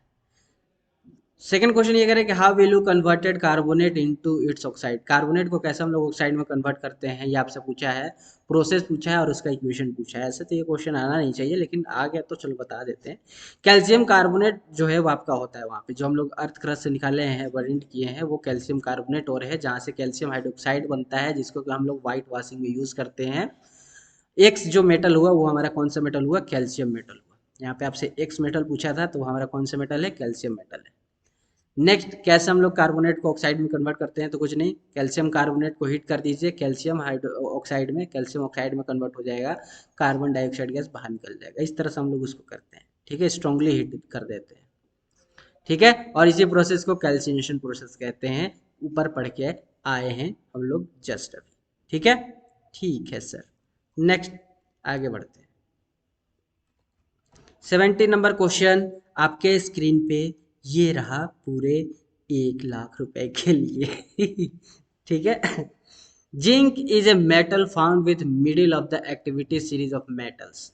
एक मेटल्स का एक्टिविटी सीरीज था, जहाँ पे हम लोग जिंक को जो है वो फाउंड किए मेटल के फॉर्म में। इन नेचर, नेचर में it is found as a carbonate ore, nature में ये कार्बोनेट ओर के फॉर्म में हमें मिला, जिंक कार्बोनेट। ठीक है, इसके फॉर्म में मिला, लेकिन हमने इसको एक्सट्रैक्ट करके हम लोगों ने जिंक में कन्वर्ट किया। भाई अभी हम लोग पढ़ के आए हैं जिंक कार्बोनेट से जिंक में कैसे कन्वर्ट किए, हम लोग स्टेप सारा पढ़ के आए हैं। वही आपसे इनडायरेक्टली वही क्वेश्चन जो है वो आपसे पूछ रहा है। यहाँ पे स्टेप्स आपसे पूछा है, इनडायरेक्टली सेम वही क्वेश्चन पूछ रहा है। नहीं मंजूर है, देख लीजिए, हम आपको दिखा देते हैं ये क्वेश्चन हम लोग कहाँ पढ़ के आए हैं। बाकी जो लगातार इस क्लास को देख रहे हैं उनको पता है कि यस सर हम लोग पढ़ के, ये देखिए यही स्टेप, सेम सेम यही स्टेप है। देखिए यहाँ पे जिंक कार्बोनेट को हम लोगों ने zinc oxide plus carbon dioxide gas को बाहर निकाला पहला स्टेप में। दूसरे स्टेप में जिंक ऑक्साइड को कार्बन के कोक के साथ रिएक्शन किया, तो जिंक मेटल हमें मिल गया और कार्बन मोनोऑक्साइड बाहर निकल गया। और सेम यही क्वेश्चन जो है आपको इनडायरेक्टली जो है यहाँ 17 नंबर में घुमा के पूछ दिया है। ठीक है, तो ये आपका बोर्ड में रिपीटेड क्वेश्चन आ गया, इसी तरह से रिपीट इस बार भी होगा, याद रखना। नेक्स्ट क्वेश्चन देखते हैं। नेक्स्ट क्वेश्चन आपके स्क्रीन के सामने है, इसको देखते हैं। कह रहा है कि carbon can not reduces the oxide of sodium. Carbon जो है वो मतलब रिड्यूस हो करके सोडियम, मैग्नीशियम और aluminium to their respective metals, respective metals में कभी भी यहाँ से रिड्यूसेस नहीं होते हैं। क्यों नहीं होते हैं ये आपको बताना है। ठीक है, और whereas this metals place in the reactivity series, यानी यहाँ पे आपको रिएक्टिविटी सीरीज का प्लेसिंग भी यहाँ पे बताना है कि कहाँ पे ये लोग पाए जाते हैं रिएक्टिविटी सीरीज में।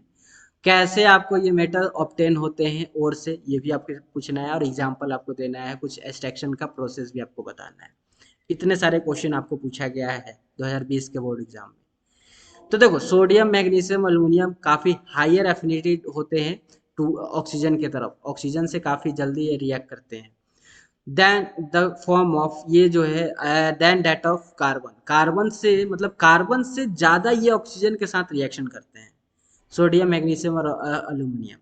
बिकॉज क्यों, इसलिए क्योंकि these are highly reactive metal, क्योंकि ये सारे जो हैं वो आपके क्या है, क्योंकि ये जो सारे जो आपके मेटल्स है, सोडियम, मैग्नीशियम, अल्यूमिनियम, ये काफ़ी हाईली रिएक्टिव मेटल्स होते हैं।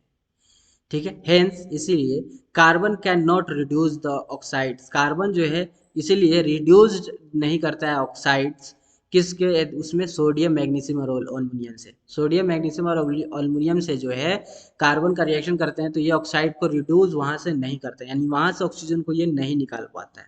यही कारण है रिस्पेक्टिव मेटल्स से। These metals are place at the top, क्योंकि भाई रिएक्टिविटी सीरीज में सबसे टॉप पे होते हैं, काफ़ी हाई रिएक्टिव मेटल होते हैं, ये हाईली रिएक्टिव मेटल होते हैं, सोडियम, मैग्नीशियम, अल्युमिनियम वगैरह वगैरह चीज़ें। ठीक है, जो कि ऑक्सीजन से काफ़ी अच्छा रिएक्शन करते हैं ये। और यही कारण है कि कार्बन जो है, जब हम इन मेटल्स ऑक्साइड के साथ, यानी सोडियम में हाइड्रोक्साइड, इस सब के साथ अगर कार्बन के रिएक्शन करते हैं, तो कार्बन जो है वो ऑक्सीजन को वहाँ से एक्सट्रैक्ट नहीं कर पाता है, यानी वहाँ से निकाल नहीं पाता है। समझ गए, यही कारण है। Electrolytic reduction is brought about the passing through electric current through the molten state. Metal get deposited at the cathode. कुछ नहीं है, यहाँ पे आपको इलेक्ट्रिसिटी के इलेक्ट्रिक करंट के द्वारा जो है आपका एक रिएक्शन कराया जाता है। जैसे NaCl में से इलेक्ट्रिसिटी पास कराया जाता है, Na प्लस और Cl माइनस में यहाँ पे निकल गया, जो कि Na प्लस जो है वो आपका कैथोड की तरफ जाता है और Cl माइनस जो है वो एनोड की तरफ जाता है। आप इतना बस लिख दीजिए, आपका हो जाएगा ये क्वेश्चन कंप्लीट। ठीक है, समझ गए। एक्सट्रैक्शन वाला ज़्यादा क्वेश्चन आपसे नहीं पूछेगा, ये प्रीवियस ईयर के हैं तो बार बार यहाँ पे एक्सट्रैक्शन के क्वेश्चन आ रहे हैं, क्योंकि आपके सिलेबस में ज़्यादा एक्सट्रैक्शन का क्वेश्चन नहीं दिया है, बस आपको कोरोजन वोरोजन का बस दिया है ज़्यादा, और उसमें कुछ एक्सट्रैक्शन का नहीं दिया है। तो ज़्यादा डरिए नहीं, बस मैं ये यहाँ से रिविजन करने के लिए बस हल्का फुल्का जो है आ जा रहा है, तो क्या करें। बाकी उससे रिलेटेड जो उसमें आ रहे हैं ना क्वेश्चंस, कोरोजन, कैल्सिनेशन, ये सारे प्रोसेस वो आपके एग्जाम में आने की संभावना बहुत ज़्यादा है, तो उसके हेल्प से आप लोग ये पढ़ रहे हैं, तो देखिए आपका रिवीजन हो रहा है। अगर गलती से अगर एग्जाम में आ भी जाता है तो आप भाई पढ़ के गए रहेंगे इस वीडियो से, आप जरूर वहाँ पे कुछ ना कुछ लिख दीजिएगा, समझ गए। नेक्स्ट क्वेश्चन है, बैलेंस केमिकल इक्वेशन है। मर्क्यूरिक ऑक्साइड को जब हिट करते हैं तो क्या होगा। मर्क्यूरिक ऑक्साइड का मतलब होता है कि HgO, उसको हिट करेंगे तो क्या होगा भाई, सबको पता है, वहां से Hg यानी मरकरी जो है आपको मिलेगा और ऑक्सीजन बाहर निकल जाएगा। मिक्सचर ऑफ क्यूप्रस ऑक्साइड और क्यूप्रस सल्फाइड को हीट करेंगे तो क्या होगा। क्यूप्रस ऑक्साइड और क्यूप्रस सल्फाइड दोनों को हीट करेंगे तो क्या होगा। एल्यूमिनियम को रिएक्ट करेंगे मैग्नीशियम डाइऑक्साइड के साथ तो क्या होगा। फेरिक ऑक्साइड को रिएक्शन करेंगे एल्यूमिनियम से तो क्या होगा। जिंक कार्बोनेट अंडरगोज कैल्सिनेशन में क्या होता है। ये सारा चीज़ अब हम लोग यहाँ पे देखने वाले हैं। ठीक है, तो चलिए देखते हैं एक एक करके। पहला क्वेश्चन देखते हैं हम लोग सबसे पहले, ये रहा यहाँ पे पहला क्वेश्चन है। Hg का रिएक्शन हम लोग कर रहे हैं, ठीक है, ये इसका रिएक्शन कर रहे हैं मर्क्यूरिक ऑक्साइड का, तो हीट करेंगे तो यहाँ पे मर्करी और यहाँ पे ऑक्सीजन बाहर निकल जाता है। उसके बाद ये क्यूप्रस ऑक्साइड और क्यूप्रस सल्फाइड का रिएक्शन करते हैं, दोनों को हीट करते हैं एक साथ, तो हमें कॉपर मिल जाता है और सल्फर डाइऑक्साइड गैस बाहर निकल जाता है। अल्युमिनियम का रिएक्शन करते हैं MnO2 के साथ यानी मैंगनीज डाइऑक्साइड के साथ, तो हमें मैंगनीज बाहर एक मेटल मिल जाता है और अल्युमिनियम का एक ऑक्साइड हमें फॉर्म हो जाता है, यानी अल्युमिनियम ऑक्साइड हमें फॉर्म हो जाता है। फेरिक ऑक्साइड का जो है रिएक्शन करते हैं, रिएक्ट करते हैं अल्युमिनियम के साथ, तो हमें आयरन का जो है मेटल मिल जाता है और अल्युमिनियम ऑक्साइड जो है यहाँ पे दिख जाता है, मिल जाता है। ठीक है, ठीक है सर। और लास्ट है कैल्सिनेशन वाला। भाई कैल्सिनेशन वाला ये वाला रिएक्शन तो बहुत बार पढ़ के आ गया, यहाँ से जिंक ऑक्साइड मिल जाएगा, कार्बन डाइऑक्साइड गैस मिल जाएगा। ठीक है, ठीक है sir. Next next next next question sir, next next question देखते हैं हमारे स्क्रीन के सामने। ये रहा क्वेश्चन, कह रहा है कि टेबलर एक जो है आपको लिस्ट टेबलर फॉर्म करना है, केमिकल प्रॉपर्टीज आपको एक बनाना है, डिफरेंस बिटवीन किसके किसके बीच का, मेटल और नॉन मेटल का केमिकल प्रॉपर्टीज आपको यहाँ पे डिफरेंस उसका बताना है, केमिकल प्रॉपर्टीज का। नेक्स्ट क्वेश्चन है, आपको यहाँ पर रीजन बताना है कि मोस्ट मेटल जो है वो इलेक्ट्रिसिटी कंडक्ट करते हैं, ऐसा क्या रीजन है।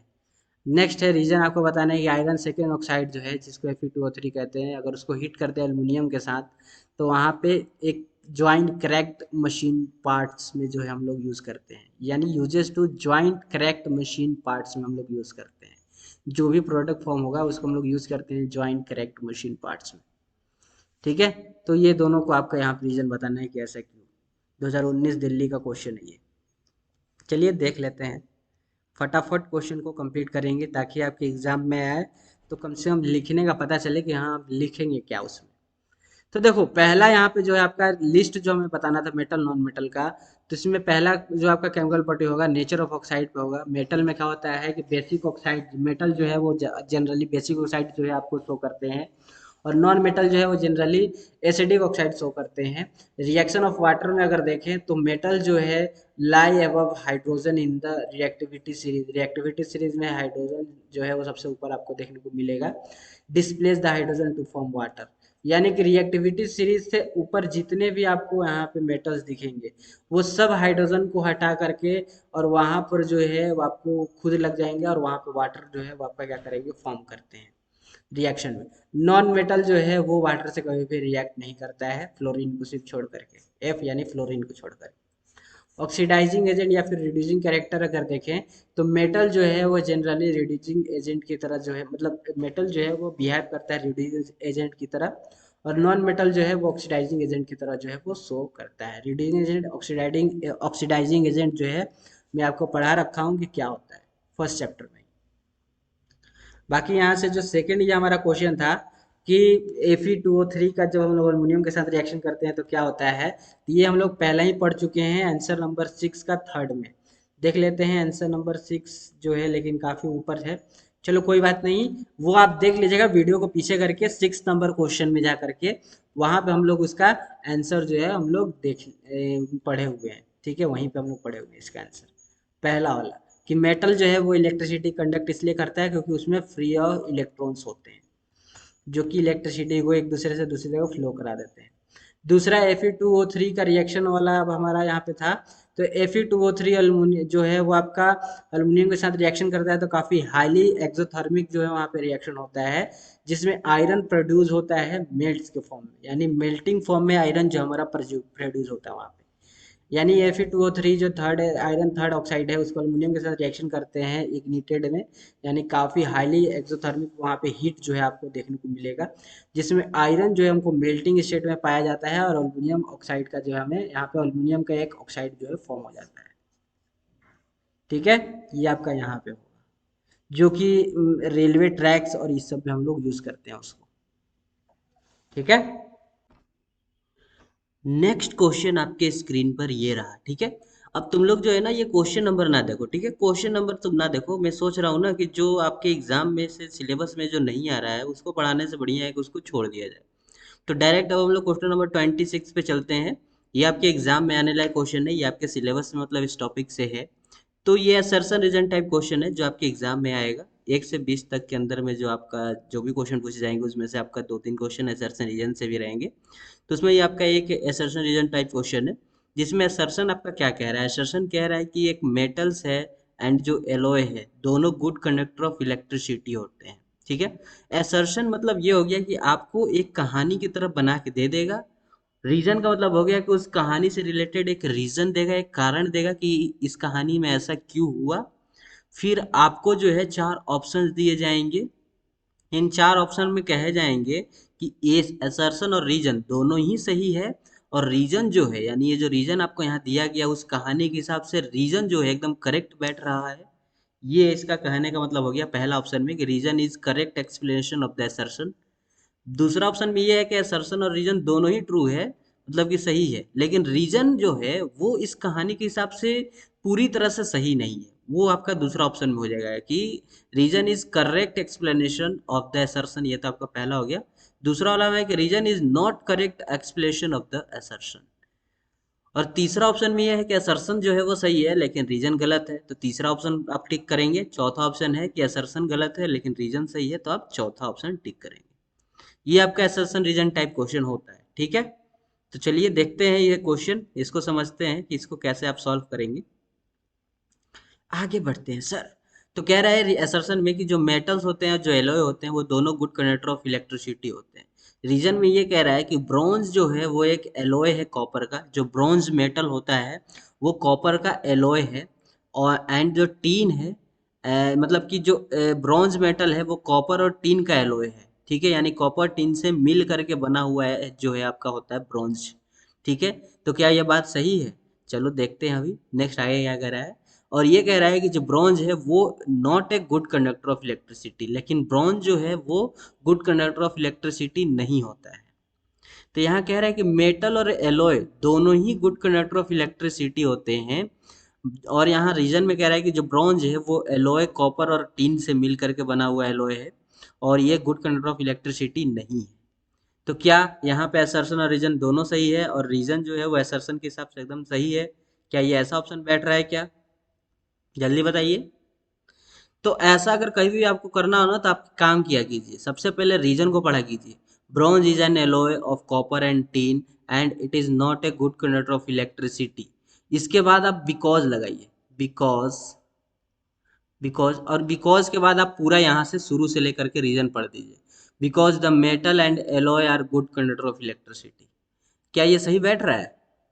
क्या ये सही बैठ रहा है? कह रहा है कि ब्रॉन्ज जो है वो आपका मेटल मतलब ब्रॉन्ज जो है वो एलॉय से मिल करके बना है, और उस एलॉय में जो है वो आपका कौन कौन से हैं, उस एलॉय में कॉपर और टीन है, लेकिन ये गुड कंडक्टर ऑफ इलेक्ट्रिसिटी नहीं है। और दूसरी तरफ ये कह रहा है कि मेटल जो है और एलॉय जो है वो गुड कंडक्टर ऑफ इलेक्ट्रिसिटी होते हैं। क्या ये दोनों सही बैठ रहा है? जी नहीं। ये तो बात सही है कि मेटल और alloy good conductor of electricity होते हैं, यानी रीजन तो सही है, लेकिन असर्शन जो है, सॉरी, असर्शन असर्शन तो सही है लेकिन रीजन जो है वो आपका गलत है। क्योंकि भाई ब्रॉन्ज जो है वो आपका एलॉय कॉपर और टीन का है, लेकिन यहाँ कह रहा है कि ये गुड कंडक्टर ऑफ इलेक्ट्रिसिटी नहीं है। ठीक है, तो रीजन हमारे हिसाब से जो है वो गलत है, क्योंकि कॉपर टीन और ये जो है यहाँ पे नॉट की जगह यस होना चाहिए, यानी कि it is good conductor of electricity, ये होना चाहिए था। देख लेते हैं आंसर में क्या दिया है, सी दिया है। और रीजन मतलब कि एक्सप्लेनेशन में क्या कह रहा है कि metals and alloy have a free electron, metals और एलॉय में फ्री इलेक्ट्रॉन होते हैं जो मूव करते हैं आराम से इनसाइड, यानी कि उसके अंदर जो है जो पार्टिकल्स है वो आराम से फ्रीली मूव करते हैं, तो वो इलेक्ट्रिसिटी को कंडक्ट करते हैं काफ़ी आसानी से। ब्रॉन्ज भी एक तरह का एलॉय है जो कॉपर और टीन से बना हुआ रहता है, और एलॉय है तो मेटल और एलॉय दोनों में इलेक्ट्रिसिटी कंडक्ट होता है। तो यहाँ पे आप क्या कहेंगे कि it is a good conductor of electricity, ना कि not a good conductor of electricity. ठीक है, तो ये आपका यहाँ पे सी ऑप्शन करेक्ट हो जाएगा। चलिए आगे बढ़ते हैं। नेक्स्ट क्वेश्चन आपके स्क्रीन पे रहा। क्वेश्चन नंबर 27 आपके स्क्रीन पे है। कह रहा है कि आपको नेम फर्स्ट डिस्कवरी एलॉय, पहला डिस्कवर जो एलॉय हुआ था उसका नाम बताना है, और कुछ उसका कंपोजिशंस जो है आपको बताने हैं कि उसमें कितने परसेंट क्या चीज़ है, ये चीज़ें आपको बतानी है, उसमें कितने क्या चीज़ मिला हुआ है। सो पहला आपका ब्रॉन्ज जो है वो आपका पहला जो है एलॉय है आपका, और इसमें 90% लगभग कॉपर है और 10% आपका टीन है। नेक्स्ट क्वेश्चन है आपको डिफरेंस बिटवीन, आपको गैल्वेनेशन और एलॉइंग के बारे में डिफरेंस बताना है। तो चलिए देख लेते हैं गैल्वेनेशन और एलॉय के बीच का डिफरेंस। ठीक है, ठीक है शायद, ठीक है। तो ये रहा आपके बीच में डिफरेंस, गैल्वेनेशन और एलॉय। पहला ये है गैल्वेनेशन में कि ये एक प्रोसेस है जो अप्लाई करता है प्रोटेक्टिव जिंक कोटिंग के लिए स्टील या फिर आयरन में जो है आपका प्रोटेक्ट करने के लिए एक जिंक कोटिंग चढ़ाया जाता है स्टील पे या फिर आयरन पे, प्रिवेंट करने के लिए, रस्टिंग से बचने के लिए। दूसरा इसमें है कि ये जो है आपका इलेक्ट्रोलाइसिस के द्वारा डन किया जाता है। तीसरा इसमें है कि इनर मेटल जो है वो दिस प्रॉपर्टीज, यानी कि the property of inner metal are not change, यानी अंदर का जो मेटल है जैसे स्टील है, तो अंदर का जो मेटल है वो सही सेम रहेगा, लेकिन ऊपर एक मतलब कि कोटिंग चढ़ जाएगा, जिंक का कोटिंग एक चढ़ जाएगा बस। ठीक है, और वहीं पे एलॉय के जो है दिखे, तो एलॉय एक प्रोसेस है जिसमें कंबाइन किया जाता है दो या दो से ज़्यादा मेटल्स को या नॉन मेटल्स को, ये आपका एलॉइंग प्रोसेस होता है। इसमें क्या होता है कि it is done by heating, इसको हीटिंग के द्वारा डन किया जाता है। प्राइमरी मेटल जो है एंड एडिंग, प्राइमरी मेटल में कुछ और चीज़ ऐड करके उसको हीट किया जाता है, तो उसका जो मतलब कि उसका जो प्रोपोर्शनल है, फिर उसको ठंडा किया जाता है, कूल डाउन किया जाता है एट अ रूम टेम्परेचर पे। फिर जो वहाँ पे सब्सटेंस बन के आएगा तो वो कैसा होगा, उसका स्ट्रेंथन, कंडक्टिविटी, ये सारे चीज़ जो है वो उसका चेंज हो गया रहेगा, स्ट्रेंथ जो है और उसका जो कंडक्टिविटी है सब चीज़ चेंज हो गया रहेगा, उसका प्रॉपर्टी पूरा चेंज हो गया रहेगा। तो वो आता है हमारा एलओए। ठीक है, ये अपना डिफरेंस बिटवीन वहाँ पे बता सकते हैं। चलो आगे बढ़ते हैं, थोड़ा स्पीडली अपना पकड़ते हैं। नेक्स्ट क्वेश्चन देखते हैं। नेक्स्ट क्वेश्चन हमारे यहाँ पे क्या है, ये आपके एग्जाम में पूछने लायक है। चलो इसको कर लेते हैं डिस्कस। ठीक है, क्वेश्चन कह रहा है कि डिस्क्राइब करना है activity condition under which iron rust जो कंडीशन होता है उसके लिए आपको डिस्क्राइब करना है सारी चीज़। तो एक एक्टिविटी आपको यहाँ पे डिस्क्राइब करना है जिसमें आप पहला स्टेप में लिखेंगे कि टेक 3 टेस्ट ट्यूब ले लेंगे आप, उसमें मतलब कि एक साफ सुथरा जो है नेल्स जो होते हैं, कील जो होती है, उसको आप उस 3 टेस्ट ट्यूब में एक एक डाल देंगे या दो दो डाल देंगे जितने भी है, और उसको आप देखेंगे एबीसी उसका नाम दे देंगे, तीनों टेस्ट ट्यूब को, पहला टेस्ट ट्यूब को ए, दूसरे को बी, तीसरे को सी नाम दे देंगे। सेकेंड स्टेप में आप क्या करेंगे, उसमें कुछ वाटर जो है तीनों टेस्ट ट्यूब ए में जो है वाटर आप ऐड कर देंगे और उसको क्रॉक कर देंगे, यानी ऊपर से एयर टाइट कर देंगे। ठीक है, ये लगा देंगे, इस तरह का रबड़ लगा देंगे। फिर उसके बाद सेकंड में टेस्ट ट्यूब बी में आप क्या करेंगे कि क्या डालेंगे, बोल्ड स्टील वाटर डालेंगे, थोड़ा सा बॉइलिंग स्टील वाटर जो है टेस्ट ट्यूब बी में डालेंगे, और सम टर्पेंटाइन जो ऑयल होता है, टर्पेंटाइन जो ऑयल होता है उसको डाल करके उसको क्रॉक कर देंगे इस तरह से। ठीक है, और टेस्ट ट्यूब सी में आप ऐड करेंगे एनहाइड्रस कैल्शियम क्लोराइड और उसको पैक कर देंगे, ठीक है। और पांचवा स्टेप में आप क्या करेंगे कि दिस टेस्ट ट्यूब्स प्रॉपरली, आप देखिए कि कौन से टेस्ट ट्यूब में properly and keep them undisturbed for a few days, यानी कुछ दिन के बाद देखेंगे कि आप किस में अनडिस्टर्ब चीज़ हुआ और किस में प्रॉपरली काम टेस्ट ट्यूब जो में हमको सब चीज़ दिखाई दे रहा है। ये सारा चीज़ आप वहाँ पे कुछ दिन बाद वहाँ पे आके देखेंगे। तो ऑब्जर्वेशन में फिर उसके बाद आप क्या लिखेंगे कि जो टेस्ट ट्यूब ए है जिसमें आयरन नेल्स जो है वो आपका रस्ट हो गया रहेगा, उसमें जंग लगा हुआ रहेगा। Since the nails in this test tube are expose to both air and water, क्योंकि इसमें जो नेल्स है, इसमें जो आपका नेल है, यहाँ पे आप फिगर देखें तो इसमें जो है नेल्स जो वाटर के साथ भी है और अंदर में जो गैप बचा हुआ है, अंदर में जो गैप बचा हुआ है उसमें एयर भरा हुआ है। तो वाटर देखो यहाँ तो ये पूरा वाटर है और इसके बीच में जो ये गैप है इसमें एयर भरा हुआ है। तो ये जो यहाँ पे दोनों कील है वो एयर और वाटर दोनों के साथ है, तो इसमें जंग लग गया रहेगा, ठीक है, क्योंकि एयर और वाटर कांटेक्ट में आता है तो वहाँ रस्टिंग स्टार्ट हो जाता है, ठीक है। तो ए वाले में जंग लग जाएगा। क्यों होगा, आप वहाँ पे कंक्लूजन में दें कि क्योंकि वो एयर और वाटर दोनों के साथ वहाँ पे कांटेक्ट में, इसलिए उसमें क्या लग जाएगा, रस्टिंग हो जाएगा। और इस तरह से ये फिगर आप यहाँ पे बना के दे देंगे। बाकी ड्राई एयर में जो आपका एनहाइड्रस CaCl2 में उसमें कोई रस्टिंग नहीं होगी और ना ही इस ऑयल वाले चीज में जो है कोई रस्टिंग होगी, ठीक है। चलो, तो समझ गए ये चीजें। नेक्स्ट आगे बढ़ जाए नेक्स्ट क्वेश्चन पे। ठीक है सर, आगे बढ़ जाते हैं। नेक्स्ट क्वेश्चन आपके स्क्रीन के सामने ये रहा। भाइयों और बहनों, जल्दी से सॉल्व करेंगे इसे। Why some metal surface acquired a dull appearance when they are exposed to moist air? क्यों जो है कुछ मेटल सरफेस को जो है वो एक डल अपीयरेंस हो जाता है, यानी कि जैसे हम उसको हवा में, एक मॉइस्चर हवा में लाते हैं तो उसका जो मेटल का सरफेस होता है, कुछ मेटल्स ऐसे होते हैं जिसको हम लोग हवा में लाए तो उसका मेटल का जो सरफेस है वो थोड़ा सा डलनेस हो जाता है, जितना पहले चमकता था उससे बहुत कम चमकने लगता है। ऐसा क्यों होता है? राइट कलर आपको बताना है उस सरफेस का, जैसे कॉपर और सिल्वर जो है आपका उसका सिचुएशन में ले ले तो, और केमिकल नेम्स जो है आपको बताने हैं उस सब्सटेंस का जो वहाँ पे हुआ। तो when a metal has been kept expose to air, जैसे हम मेटल को एयर में जो एक्सपोज करते हैं कुछ लॉन्ग टाइम के लिए, तो उस पर क्या होता है कि डलनेस होने लगता है, ठीक है, हमें दिखता है कि काफी डल होने लगता है, धीरे धीरे उसका चमक जो है वो गायब होने लगता है।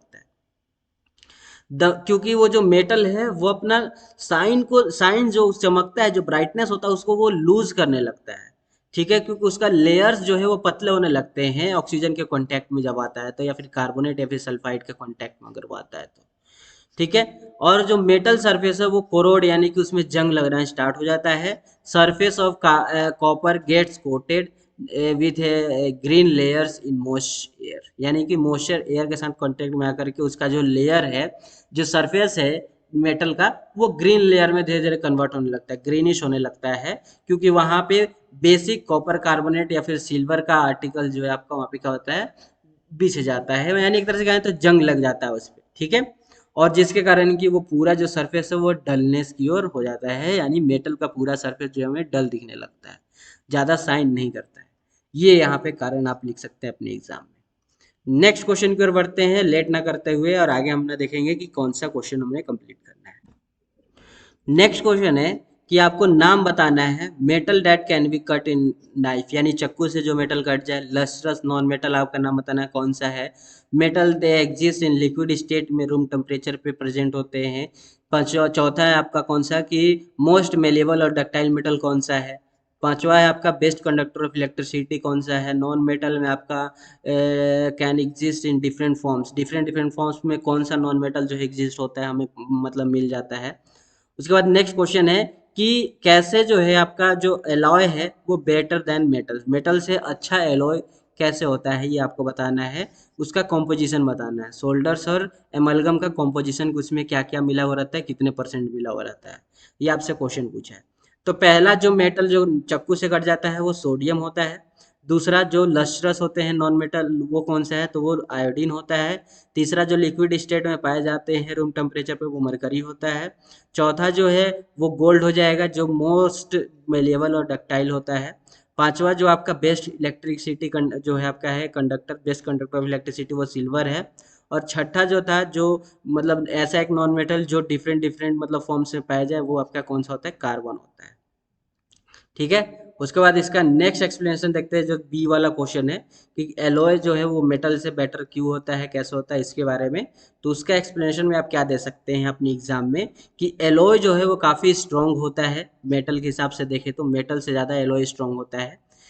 विच दे आर मेड, क्योंकि वो जो है मोर रेजिस्टेंस जो है उसमें रहते हैं to corrosive, to corrosion, corrosion के लिए जो है उसमें ज़्यादा मतलब कि वो रहता है, रेजिस्टेंस जो उसमें पाए जाते हैं। हैव लोअर मेल्टिंग पॉइंट, और उसका मेल्टिंग पॉइंट काफ़ी लो होता है। लो इलेक्ट्रिकल कंडक्टिविटी, वो इलेक्ट्रिकल कंडक्टिविटी ज़्यादा नहीं करता है। सो और ये आप इसलिए जो है एलॉय क्या होता है, ज़्यादा स्ट्रॉन्ग होता है मेटल से। सोल्डर्स जो है वो भी एक एलॉय है जो लीड और टीन से मिल करके बना हुआ रहता है, और जो एमलगम है वो भी एक एलॉय है जो मरकरी से बन के मतलब कि mercury with another metal, mercury के साथ कोई अदर मेटल से जो है वो मिल के बना हुआ रहता है एमलगम। ये आप यहाँ पे आंसर देंगे अपना। नेक्स्ट क्वेश्चन देखते हैं। नेक्स्ट क्वेश्चन में आपसे जो है अच्छा अच्छा चीज पूछा गया है, उसको देखते हैं। नेक्स्ट क्वेश्चन में आपका क्या कि आपको यहाँ पे डिफाइन करना है क्या, कोरोजन। फिर उसके बाद corrosion of iron called, iron में जो कोरोजन लगता है उसको क्या कहते हैं। How you recognise the corrosion of silver, corrosion of silver को आप क्या रिकॉग्नाइज करेंगे, कैसे। और why corrosion of iron is a serious problem, corrosion of iron जो है वो सीरियस प्रॉब्लम क्यों है, और कैसे हम उससे बच सकते हैं कोरोजन ऑफ आयरन से। तो ये आपका जो है यहाँ पे क्वेश्चन है। अब इसका हम लोग एक्सप्लेनेशन नीचे देखेंगे, ठीक है। चलिए, आ जाते हैं अपने आंसर पे, एक एक करके सबका आंसर जो है वो करते चलते हैं। पहला वाला देखते हैं कि the process of slowly eating up, corrosion किसको कहते हैं। तो एक ऐसा प्रोसेस जिसमें धीरे धीरे मेटल जो है वो मतलब खत्म होता चला जाता है, स्लोली स्लोली ईटिंग होता चला जाता है, due to the conversion of oxides, oxides में, कार्बोनेट्स में, सल्फाइड्स में धीरे धीरे वो कन्वर्ज होता रहता है वहाँ पे, क्योंकि एटमॉस्फेरिक जो गैसेज है वो उस पे एक्शन कर देती है, और उस पे जो एटमॉस्फेयर में जो मॉइस्चर है वो भी उस मेटल पे जो है एक्शन कर देती है, और इसी पूरे प्रोसेस को हम लोग कोरोजन कहते हैं। नेक्स्ट था कि जो कोरोजन ऑफ आयरन होता है उसको क्या बोलते हैं, तो उसको रस्टिंग बोलते हैं। नेक्स्ट था सिल्वर कोरोजन को मतलब कैसे जो है डिफाइन आप करेंगे, तो जो सिल्वर आर्टिकल्स है, जो सिल्वर का जो आपका मेटल है वो बिकम ब्लैक हो जाता है, मतलब कि वो ब्लैक हो जाता है कब, आफ्टर सम टाइम, जब हम लोग उसको एयर में रख देते हैं। तो एयर में रखने के बाद कुछ समय बाद जो सिल्वर का जो आर्टिकल्स वो ब्लैक हो जाता है, इस क्यों, क्योंकि due to the formation of वहाँ पे एक कोटिंग लेयर चढ़ जाता है, सिल्वर, ब्लैक सिल्वर सल्फाइड का एक कोटिंग लेयर चढ़ जाता है उस सरफेस पे, और वो एक्शन कर देता है H2O गैस के साथ, H2S गैस के साथ, prevent in the air, air में मतलब कि रहने के लिए, एयर उस मेटल को वहां रहने के लिए H2O गैस से वो क्या करता है, एक्शन कर लेता है। नेक्स्ट इसका क्वेश्चन था कि जो आपका सीरियस प्रॉब्लम है कोरोजन जो है, कोरोजन ऑफ आयरन एक सीरियस प्रॉब्लम क्यों है।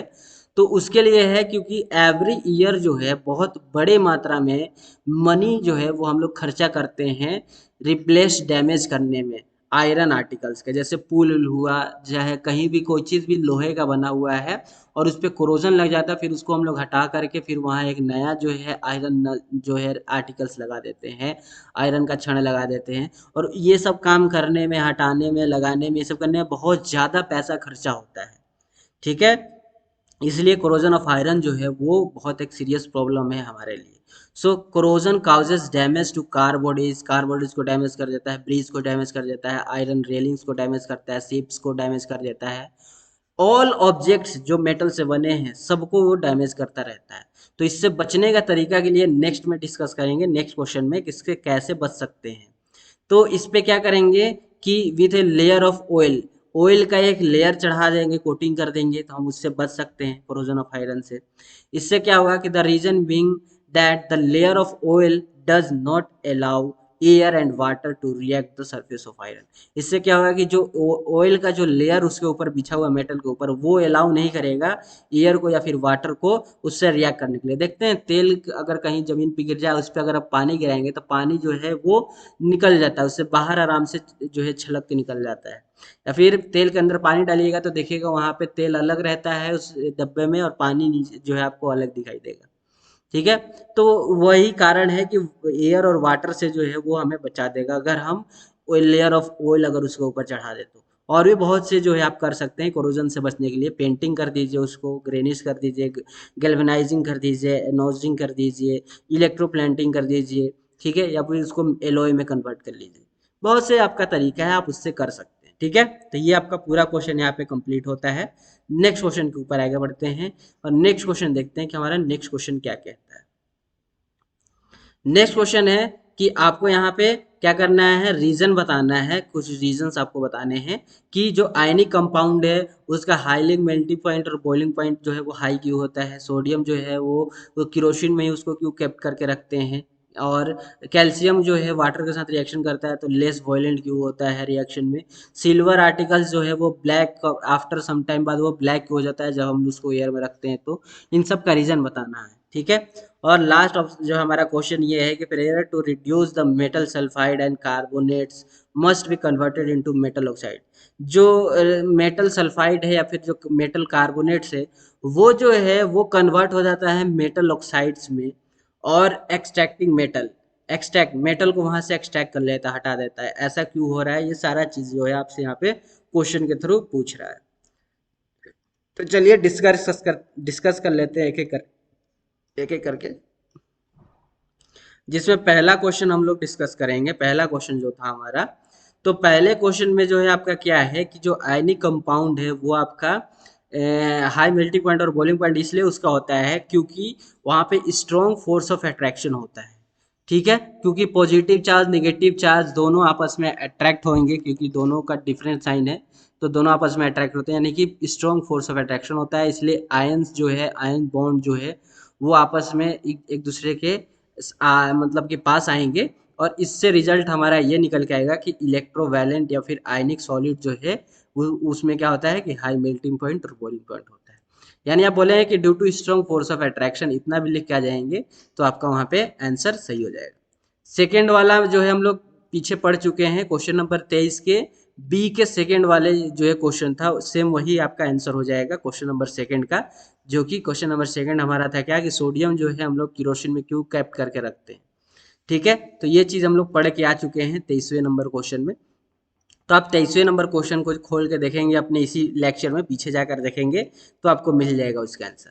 थर्ड वाला देखते हैं, कैल्शियम जो है क्वेश्चन, जो हमारा थर्ड क्वेश्चन जो था वो पहले देख लेते हैं। थर्ड क्वेश्चन हमारा यहाँ पे कह रहा है कि reaction of calcium with water is less violent, यानी जो कैल्शियम का रिएक्शन है वाटर के साथ वो काफी लेस वॉयलेंट होता है, ऐसा क्यों।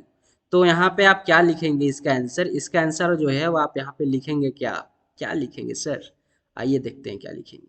आप लिखेंगे कि कैल्शियम जब रिएक्ट करता है कोल्ड वाटर के साथ, लेकिन वो याद रखेंगे the reaction is less violent.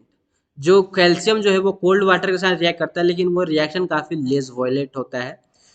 The heat evolve is not sufficient, यहाँ पे जो हीट इवॉल्व होता है वो काफी ज्यादा सफिशियंट नहीं होता है, ठीक है। हाइड्रोजन टू कैच फायर, कि हाइड्रोजन जो है यहाँ पे कैच फायर कर ले, उसमें हाइड्रोजन में आग लग जाए, ठीक है। यानी कैल्शियम का जब वाटर कोल्ड वाटर से रिएक्शन करते हैं तो कैल्शियम हाइड्रोक्साइड और हाइड्रोजन गैस जो है वो बाहर निकल जाता है। आप इस तरह से यहाँ बता सकते हैं। डी वाला जो क्वेश्चन था वो भी आपको 32 नंबर क्वेश्चन में हम लोग डिस्कस कर चुके हैं। डी वाला क्वेश्चन क्या था वो देख लेते हैं एक बार।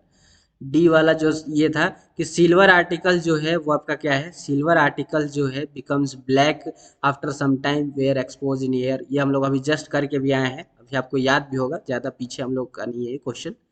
नेक्स्ट जो आपका ई वाला था, जो मेटल सल्फाइड और कार्बोनेट जो है, मेटल कार्बोनेट जो चेंज हो जाते हैं मेटल ऑक्साइड में, ऐसा क्यों होता है उसके बारे में है, तो उसको पढ़ लेते हैं। वो वाला क्वेश्चन पढ़ लेते हैं कि the reduction of metal oxide to metals, metal oxide से मेटल में जो रिडक्शन हो रहा है वो काफी इजियरली हो जाता है देन किसके मुताबिक देखे तो, मेटल सल्फाइड के मुताबिक देखे तो, मेटल के कार्बोनेट्स, ठीक है। Hence these are first reduced to their corresponding metal oxide, यानी जो यहाँ पे जो मेटल सल्फाइड है या फिर मेटल कार्बोनेट है ये सबसे पहले आपका रिड्यूस होंगे मेटल ऑक्साइड में, एंड देन उसके बाद वो हमें मेटल देंगे, एंड देन उसके बाद एक और रिएक्शन एक होगा जिसमें फिर हमको वो मेटल मिलेगा। लेकिन मेटल ऑक्साइड जो है वो आसानी से मेटल हमें दे देता है, ठीक है, तो ये इजियर होगा। किसके कंपेयर में? मेटल सल्फाइड और मेटल कार्बोनेट के कंपेयर में देखें तो मेटल ऑक्साइड जो है वो डायरेक्ट हमें मेटल दे देता है, लेकिन मेटल सल्फाइड और मेटल कार्बोनेट जो है सबसे पहले जो है कन्वर्ट होंगे मेटल ऑक्साइड में, एंड देन मेटल ऑक्साइड का हम लोग मेटल ऑक्साइड को हीट करेंगे, तब जाके हमें वहां से मेटल प्राप्त होगा। ठीक है, ये इस तरह से आप वहां पे एक्सप्लेनेशन दे सकते हैं। नेक्स्ट आगे की ओर बढ़ जाते हैं। नेक्स्ट क्वेश्चन देखते हैं, नेक्स्ट क्वेश्चन क्या कहता है, क्या कहता है next question. Next question sir जी क्या कहेंगे? चलो सर चलो आगे बढ़ते हैं आगे। नेक्स्ट क्वेश्चन है कि metals like iron silver copper ये सारे कोरोड हो जाते हैं जब एयर में हो जाते हैं, तो इसका केमिकल नेम बताना है सब्सटेंस का on their surface respectively with its colours in each cases में जो कलर चेंजेस हो रहे हैं सारे चीज़ें आपके यहाँ पे पूछा हुआ है।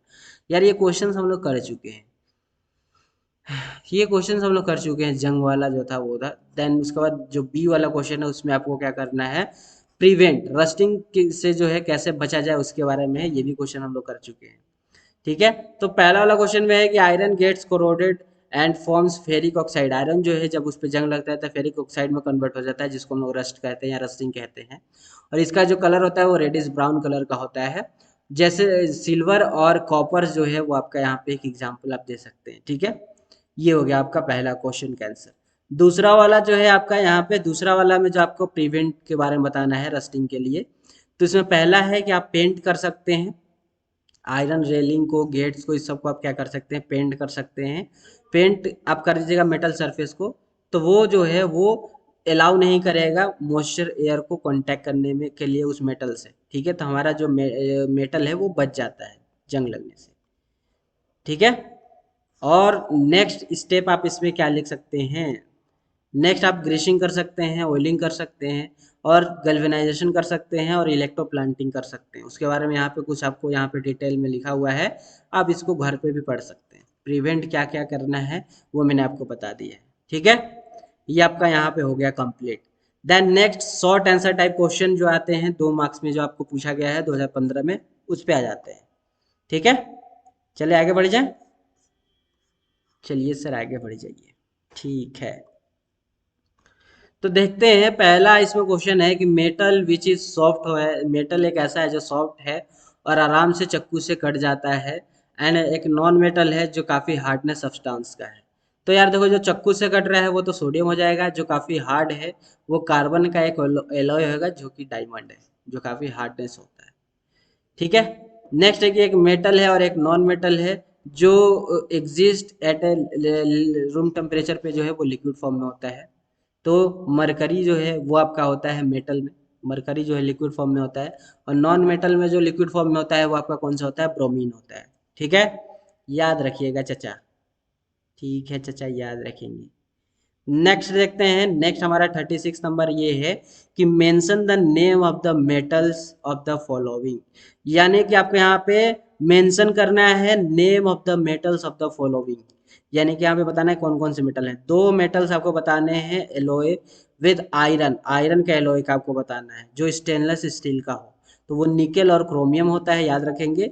और 2 मेटल्स आपको बताने हैं जिससे ज्वेलरी बन जाएगा, तो वो गोल्ड और प्लेटिनम का होगा। ठीक है, चलिए तो नेक्स्ट क्वेश्चन पे ये सब चीज़ याद रखेंगे आप। नेक्स्ट क्वेश्चन पे बढ़ते हैं। नेक्स्ट क्वेश्चन है कि आपको रीजन बताना है school bells are made up of metal से क्यों बना रहता है, इलेक्ट्रिक वायर्स जो है वो कॉपर से क्यों बना रहता है।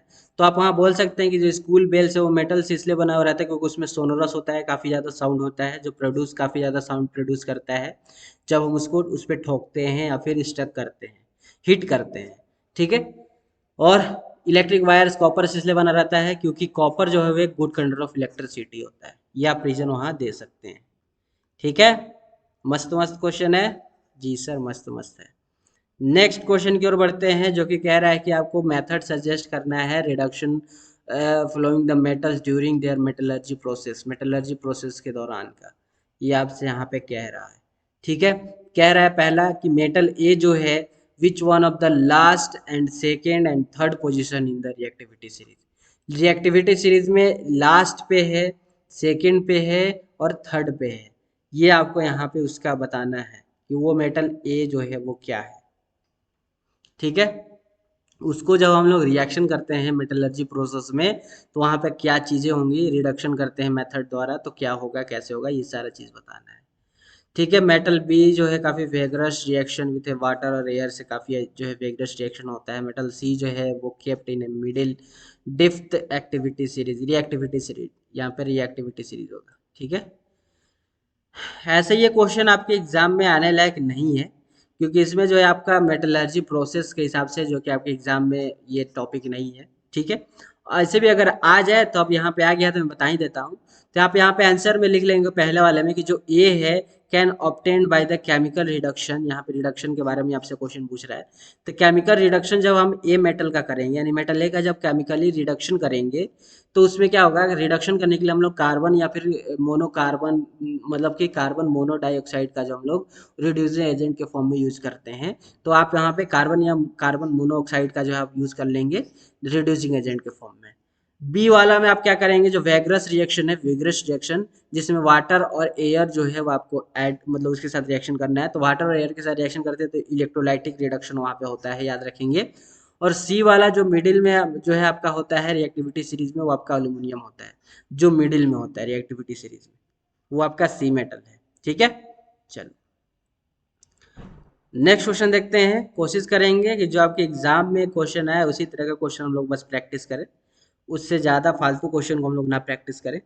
तो नेक्स्ट क्वेश्चन देखते हैं। नेक्स्ट क्वेश्चन आपकी स्क्रीन पे है कि एक ग्रीन लेयर है ग्रेजुअली फॉर्म कॉपर प्लेट से जो है आपका है, जब हम लोग उसको एयर में एक्सपोज करते हैं कुछ समय के लिए बाथरूम में, तो what could be green substance, वो ग्रीन सब्सटेंस क्या है, सबको पता है यार, बेसिक कॉपर कार्बोनेट होता है जिसका CuCO3 dot CuOH whole twice हम लोग बोलते हैं, वही होता है। ठीक है, नेक्स्ट देखते हैं नेक्स्ट क्वेश्चन क्या है, लेकिन उससे पहले थोड़ा सा स्क्रीन को ऊपर कर लेते हैं। नेक्स्ट क्वेश्चन आपके स्क्रीन के सामने ये रहा। मेटल ए जो है आपका नाम बताना है, जो किरोसिन में डुबो करके रखते हैं। लस्ट्रस कलर जो नॉन मेटल है वो कौन सा है। यहाँ पे melt with A kept on palm, जैसे पाम पे रखते हैं, हाथ के पाम पे रखते हैं तो वो जो है मेल्ट होना स्टार्ट हो जाता है। पुअर कंडक्टर ऑफ हीट कौन सा मेटल है वो बताना है, तो यार चक्कू से जो कट जाए या फिर किरोसिन में जो रखे वो सोडियम होता है। आयोडीन एक ऐसा नॉन मेटल है जो लस्ट्रस होता है। गैलियम जो है पाम पे रखने पे जो है आपका पिघलने लगता है। लीड जो है वो आपका एक पुअर कंडक्टर ऑफ हीट होता है। ये सारा चीज़ आप याद रखेंगे, आपके एग्जाम के लिए काफ़ी इंपॉर्टेंट क्वेश्चन है। ये आ क्यों नहीं रहा है। नेक्स्ट नेक्स्ट क्वेश्चन है आपका यहाँ पे, क्या है सर, क्या है सर। अल्युमिनियम ऑक्साइड जो है वो एम्फोथेरिक ऑक्साइड होता है, रीजन बताना है कि हाँ कि ना। आयनिक कंपाउंड जो है वो इलेक्ट्रिसिटी कंडक्ट करता है मोल्टेन स्टेट में, यस या नो। सो आप बता सकते हैं बिकॉज, रीजन वहाँ पे देंगे बिकॉज जो अल्युमिनियम ऑक्साइड जो है इट रिएक्ट, ये एसिड और बेस दोनों से रिएक्ट करता है, सॉल्ट और वाटर प्रोड्यूस करता है। अल्युमिनियम एक लेस इलेक्ट्रोपॉजिटिव मेटल होता है। सो इसलिए मतलब कि आप बोल सकते, मतलब इसलिए हम बोल रहे हैं कि जो एम्फोथेरिक ऑक्साइड जो होता है वो एसिड और बेस दोनों में रिएक्शन करता है, इसलिए मैं बोल रहा हूँ अल्युमिनियम ऑक्साइड जो है वो क्या है, एक एम्फोथेरिक ऑक्साइड होता है। आयनिक कंपाउंड जो इलेक्ट्रिसिटी इन मोल्टेन स्टेट में जो है आपका पाया जाता है, इसलिए क्योंकि बिकॉज आयंस जो है become free to move, molten state में जो आयंस होते हैं वो आसानी से मूव करते हैं, इसलिए उसमें इलेक्ट्रिसिटी आसानी से कंडक्ट हो जाता है। ये आप रीजन दे सकते हैं। ठीक है, next next next next question next question next question next question ये है कि मेटल एक्स जो है वो ग्रीन कलर का है, coating surface expose in air में जा रहा है। यार अभी पढ़े क्या है, जस्ट एक्स मेटल कौन सा है ये बताना है, प्रोसेस का नाम बताना है, नेम बताने हैं आपको, केमिकल फार्मूला बताना है ग्रीन कोटिंग मेटल्स का, और दो इंपॉर्टेंट मेथड बताने हैं इससे बचने का। तो मेटल ये कॉपर ही है, सबको पता है भाई, कोरोजन प्रोसेस है तभी तो वो उस पर कोटिंग वो हो रहा है। दूसरे वाले में है कि आपको यहाँ पे नाम और केमिकल फार्मूला बताना है, तो नेम तो कॉपर ही हो गया, बेसिक कार्बोनेट जिसको CuCO3 dot Cu OH whole twice होता है। प्रिवेंट के बताना है तो आप उस पर थीन का कोटिंग जो है कर सकते हैं, या फिर उसमें कोई अदर मेटल मतलब ऐड करके उसको एलॉय में कन्वर्ट कर सकते हैं। ठीक है, ये चीज़ें आप करके आप उसको प्रिवेंट कर सकते हैं। Next question. बहुत मेहनत लगता है भाई साहब वीडियो बनाने में, तो लाइक शेयर सब्सक्राइब जरूर किया करो।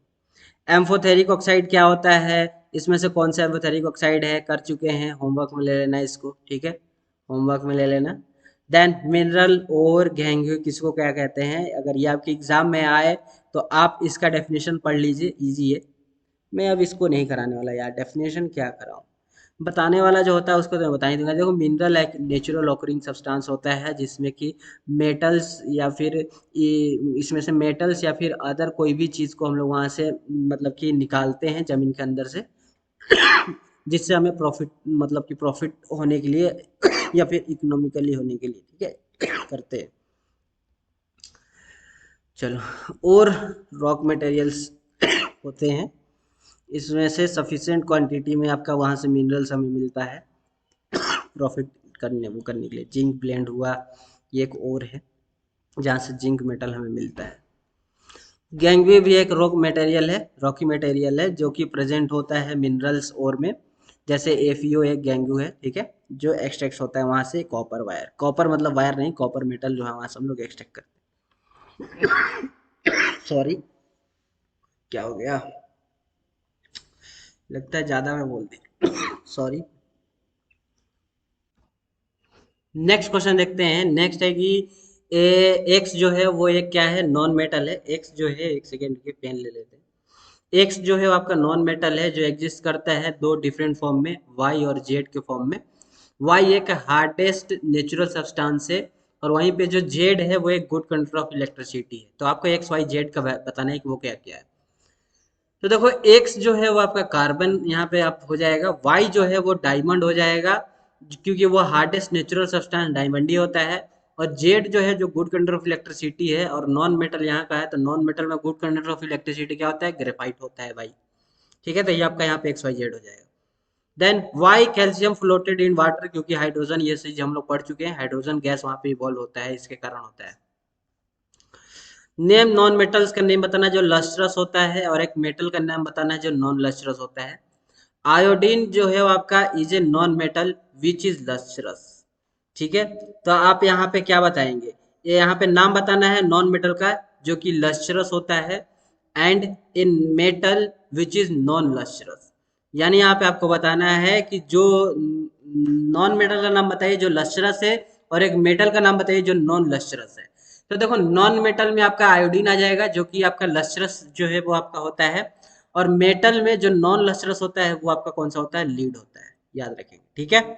चलो आगे बढ़ जाते हैं।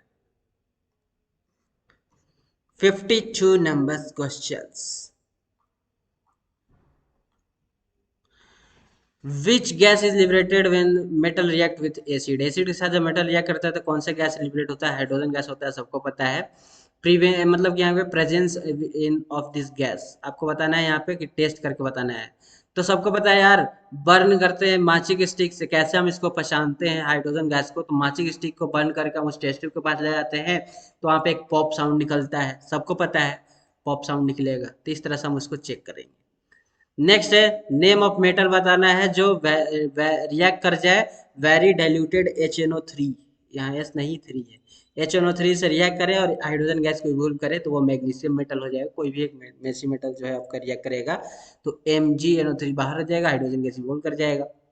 यहाँ पे दो मेटल का नाम बताना है जो नेचुरली जो है फ्री स्टेट में पाए जाते हैं, तो वो गोल्ड और सिल्वर आपका है, ठीक है। नेक्स्ट नेक्स्ट क्वेश्चन आपके स्क्रीन के सामने ये रहा। The way metal like sodium magnesium iron जो रिएक्ट करते हैं एयर और वाटर के साथ, विच an indication of their reactive position in A reactivity series, is the statement is true, क्या ये स्टेटमेंट ट्रू है कि मैग्नीशियम और आयरन और सोडियम जो है वो रिएक्ट करते हैं एयर के साथ और वाटर के साथ, क्या ये बात सही है, और सही है तो उसको जस्टिफाई कीजिए।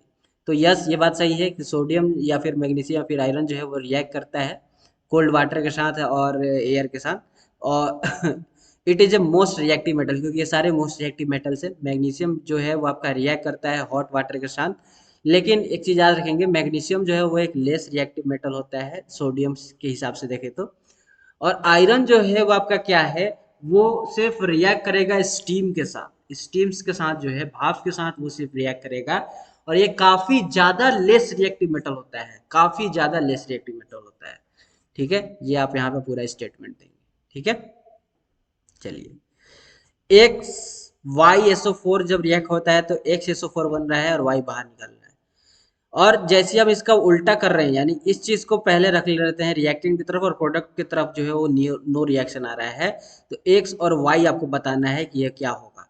और ये दोनों जो है मोर रिएक्टिव है, और ऐसा क्या हो रहा है, वाई ऐसा क्यों हो रहा है ये भी बताना है। यार ये रिएक्शन हम लोग पढ़ के आ चुके हैं, जल्दी बताओ, पढ़ के आए ना कि इसका जस्ट रिएक्शन उल्टा करने पे नो रिएक्शन हमको अब मिल जाता है। ऊपर पढ़ के आए भाई वही आपसे पूछ दिया है, देखो सारा रिपीटेड क्वेश्चन है।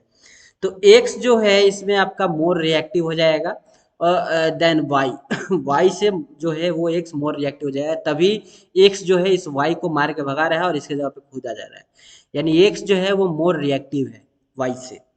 ठीक है, ये आपसे यहाँ पे क्वेश्चन पूछा था, ऐसा क्यों, तो ये आपका रिएक्टिविटी सीरीज में जो है वो आपको बताया मैंने, जैसा कि रिएक्टिविटी सीरीज के हिसाब से रिएक्टिविटी सीरीज में x जो है वो ज्यादा रिएक्टिव होगा y से, इसलिए। देन नेक्स्ट क्वेश्चन आपका एलॉय के ऊपर है कि एलॉय किसे कहते हैं। यहाँ पे कॉन्स्टिट्यूशन आपको बताना है सोल्डर्स का, और ये सारा सुटेबल वेल्डिंग इलेक्ट्रिकल वायर्स में जो है आपका ये सारा चीज़ है, तो लो मेल्टिंग पॉइंट, ये एलॉय वाले के बारे में हम लोग पढ़ चुके हैं। एलॉय जब जिसमें होमोजेनस मिक्सचर यानी दो या दो से ज़्यादा जो है आपका मेटल्स ऐड किए जाए किसी एक मेटल में, तो वो एलॉय के फॉर्म में हो जाता है। ठीक है, और शोल्डर वाले मैंने आपको बता रखा था कि टीन और लीड जो है वो आपका होता है, वही चीज़ें आपको यहाँ आंसर में दी होंगी, आप देख के लेंगे, पढ़ लेंगे। ठीक है, बार बार मैं इसी वीडियो के जो है आपकी चीज़ में मैं बार बार इसको डिस्कस कर लिया। नेक्स्ट क्वेश्चन है, आपको केमिकल इक्वेशन बताना है एल्युमिनियम ऑक्साइड जब रिएक्ट करता है एसिड के साथ और बेस के साथ, दोनों के साथ। तो ये भी चीज़ हम लोग ऊपर कर चुके हैं। एल्युमिनियम ऑक्साइड एक एम्फोथेरिक ऑक्साइड, मतलब कि एम्फोथेरिक ऑक्साइड होता है जो कि हाइड्रोजन मतलब कि बेस और एसिड दोनों के साथ रिएक्शन कर लेता है। तो देखिए एल्युमिनियम ऑक्साइड जब HCl के साथ यानी एसिड के साथ रिएक्शन किया तो एल्युमिनियम क्लोराइड और वाटर जो है बाहर निकल गया, और जब बेस के साथ रिएक्शन किया तो सोडियम एल्युमिनियम ऑक्साइड आपका यहाँ पे बन गया और यहाँ पे वाटर जो है वो बाहर निकल गया। ठीक है, ये आपका यहाँ पे रिएक्शन होगा। नेक्स्ट क्वेश्चन आपके स्क्रीन पे ये रहा, बताइए जल्दी से। How can metals at the top of reactivity series extract from their ores.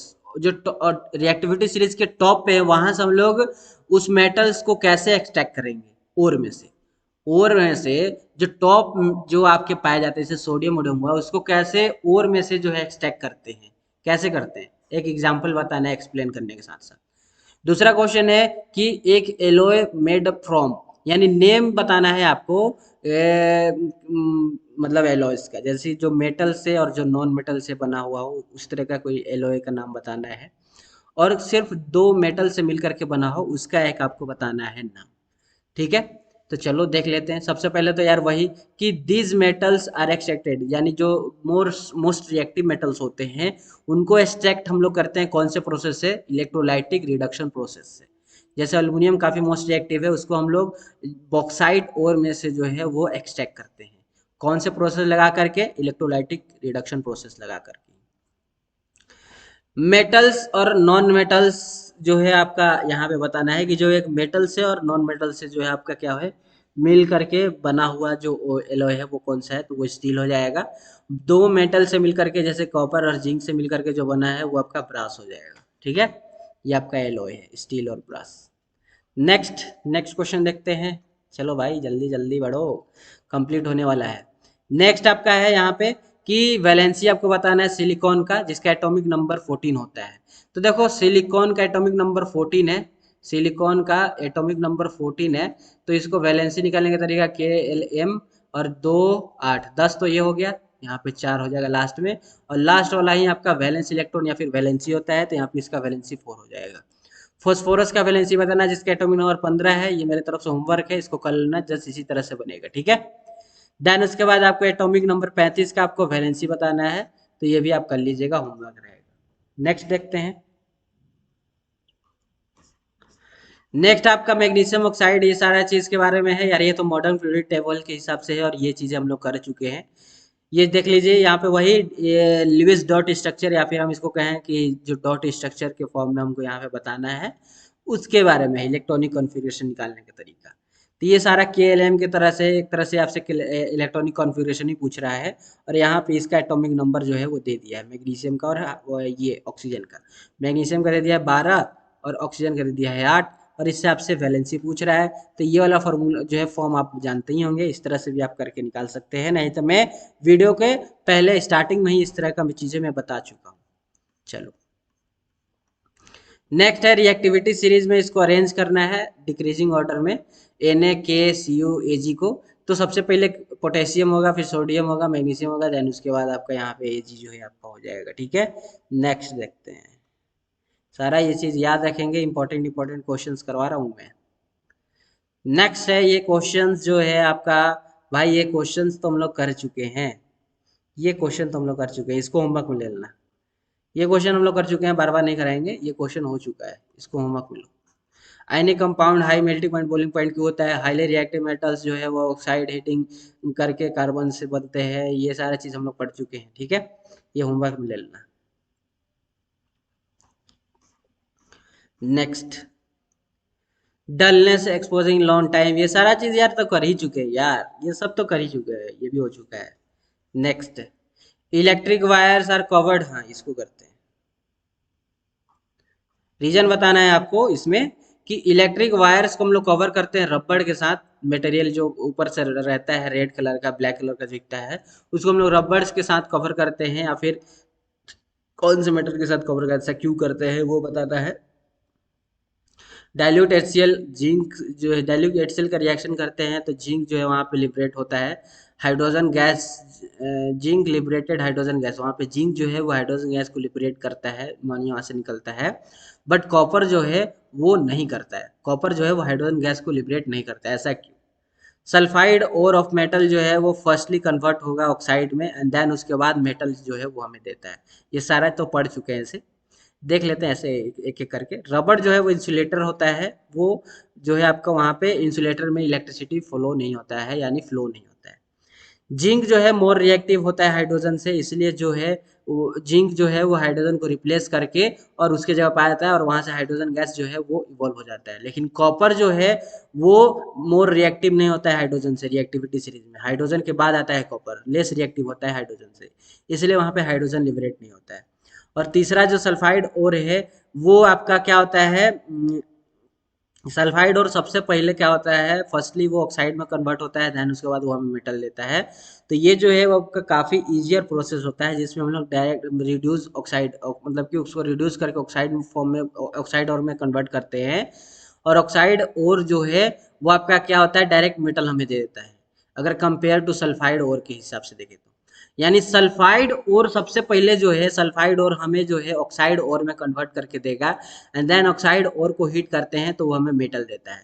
लेकिन अगर हमारे पास सिर्फ ऑक्साइड और ही हो तो इसको डायरेक्ट अगर हम हीट कर दे तो हमें मेटल मिल जाता है, यानी कि ऑक्साइड और से मेटल हमें आसानी से मिल जाता है, इजीली मिल जाता है, एज कंपेयर टू सल्फाइड और या फिर कार्बोनेट और। ठीक है, वही यहाँ पे रीजन लिख देंगे आप। ठीक है जी सर, ठीक है। नेक्स्ट,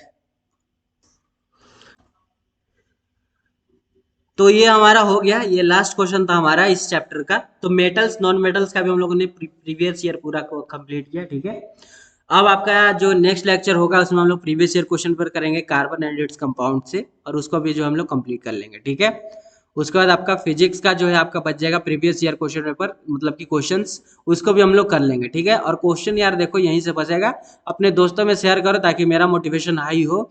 और इसी तरह से हम लोग मैथ का जो है ना, मैथ का धुआंधार मैराथन वो भी लाइव सेशन में लाने वाला हूँ। ठीक है, साइंस में मुझे टाइम नहीं मिल रहा है इसलिए मैं आपको रिकॉर्डेड दे रहा हूँ, लेकिन मैथ के लिए एकदम तैयार रहना, धुआंधार तरीके से सुबह शाम लाइव लाइव करते रहेंगे। और बहुत सारे क्वेश्चन पेपर प्रीवियस ईयर से भी करेंगे, नए क्वेश्चन भी जो है हम ना प्रैक्टिस करेंगे, एनसीईआरटी का सारा क्वेश्चन प्रैक्टिस करेंगे, सारा चीज़ करेंगे मैथ में। ठीक है, तो मैथ के लिए तैयार रहो। बाकी साइंस के लिए जो है थोड़ा सा यार आप माफ़ करना साइंस में। ठीक है, लेकिन साइंस में जहाँ तक हो सके, साइंस का मैंने पूरा सिलेबस तो मतलब कंप्लीट करा ही दिया है, चैप्टर पूरा कंप्लीट करा ही दिया है। प्रीवियस ईयर क्वेश्चन पेपर मतलब जो मैं अभी करा रहा हूँ, ये आपको एग्जाम से पहले तक में सारा जो है प्रोवाइड हो जाएगा, और इसको देख करके जाइएगा, और जो चैप्टर मैंने कंप्लीट कराया है वन शॉट उसको देख लीजिएगा, उससे बाहर नहीं जाएगा। मैं एग्जाम के बाद एक वीडियो बना के मैं दिखाऊंगा कि कहाँ कहाँ से क्वेश्चन फंसा है एग्जाम में, ठीक है। तो मिलते हैं नेक्स्ट लेक्चर में, तब तक के लिए जय हिंद जय भारत। इसी तरह से आप पढ़ाई करते रहिए। Bye bye friend.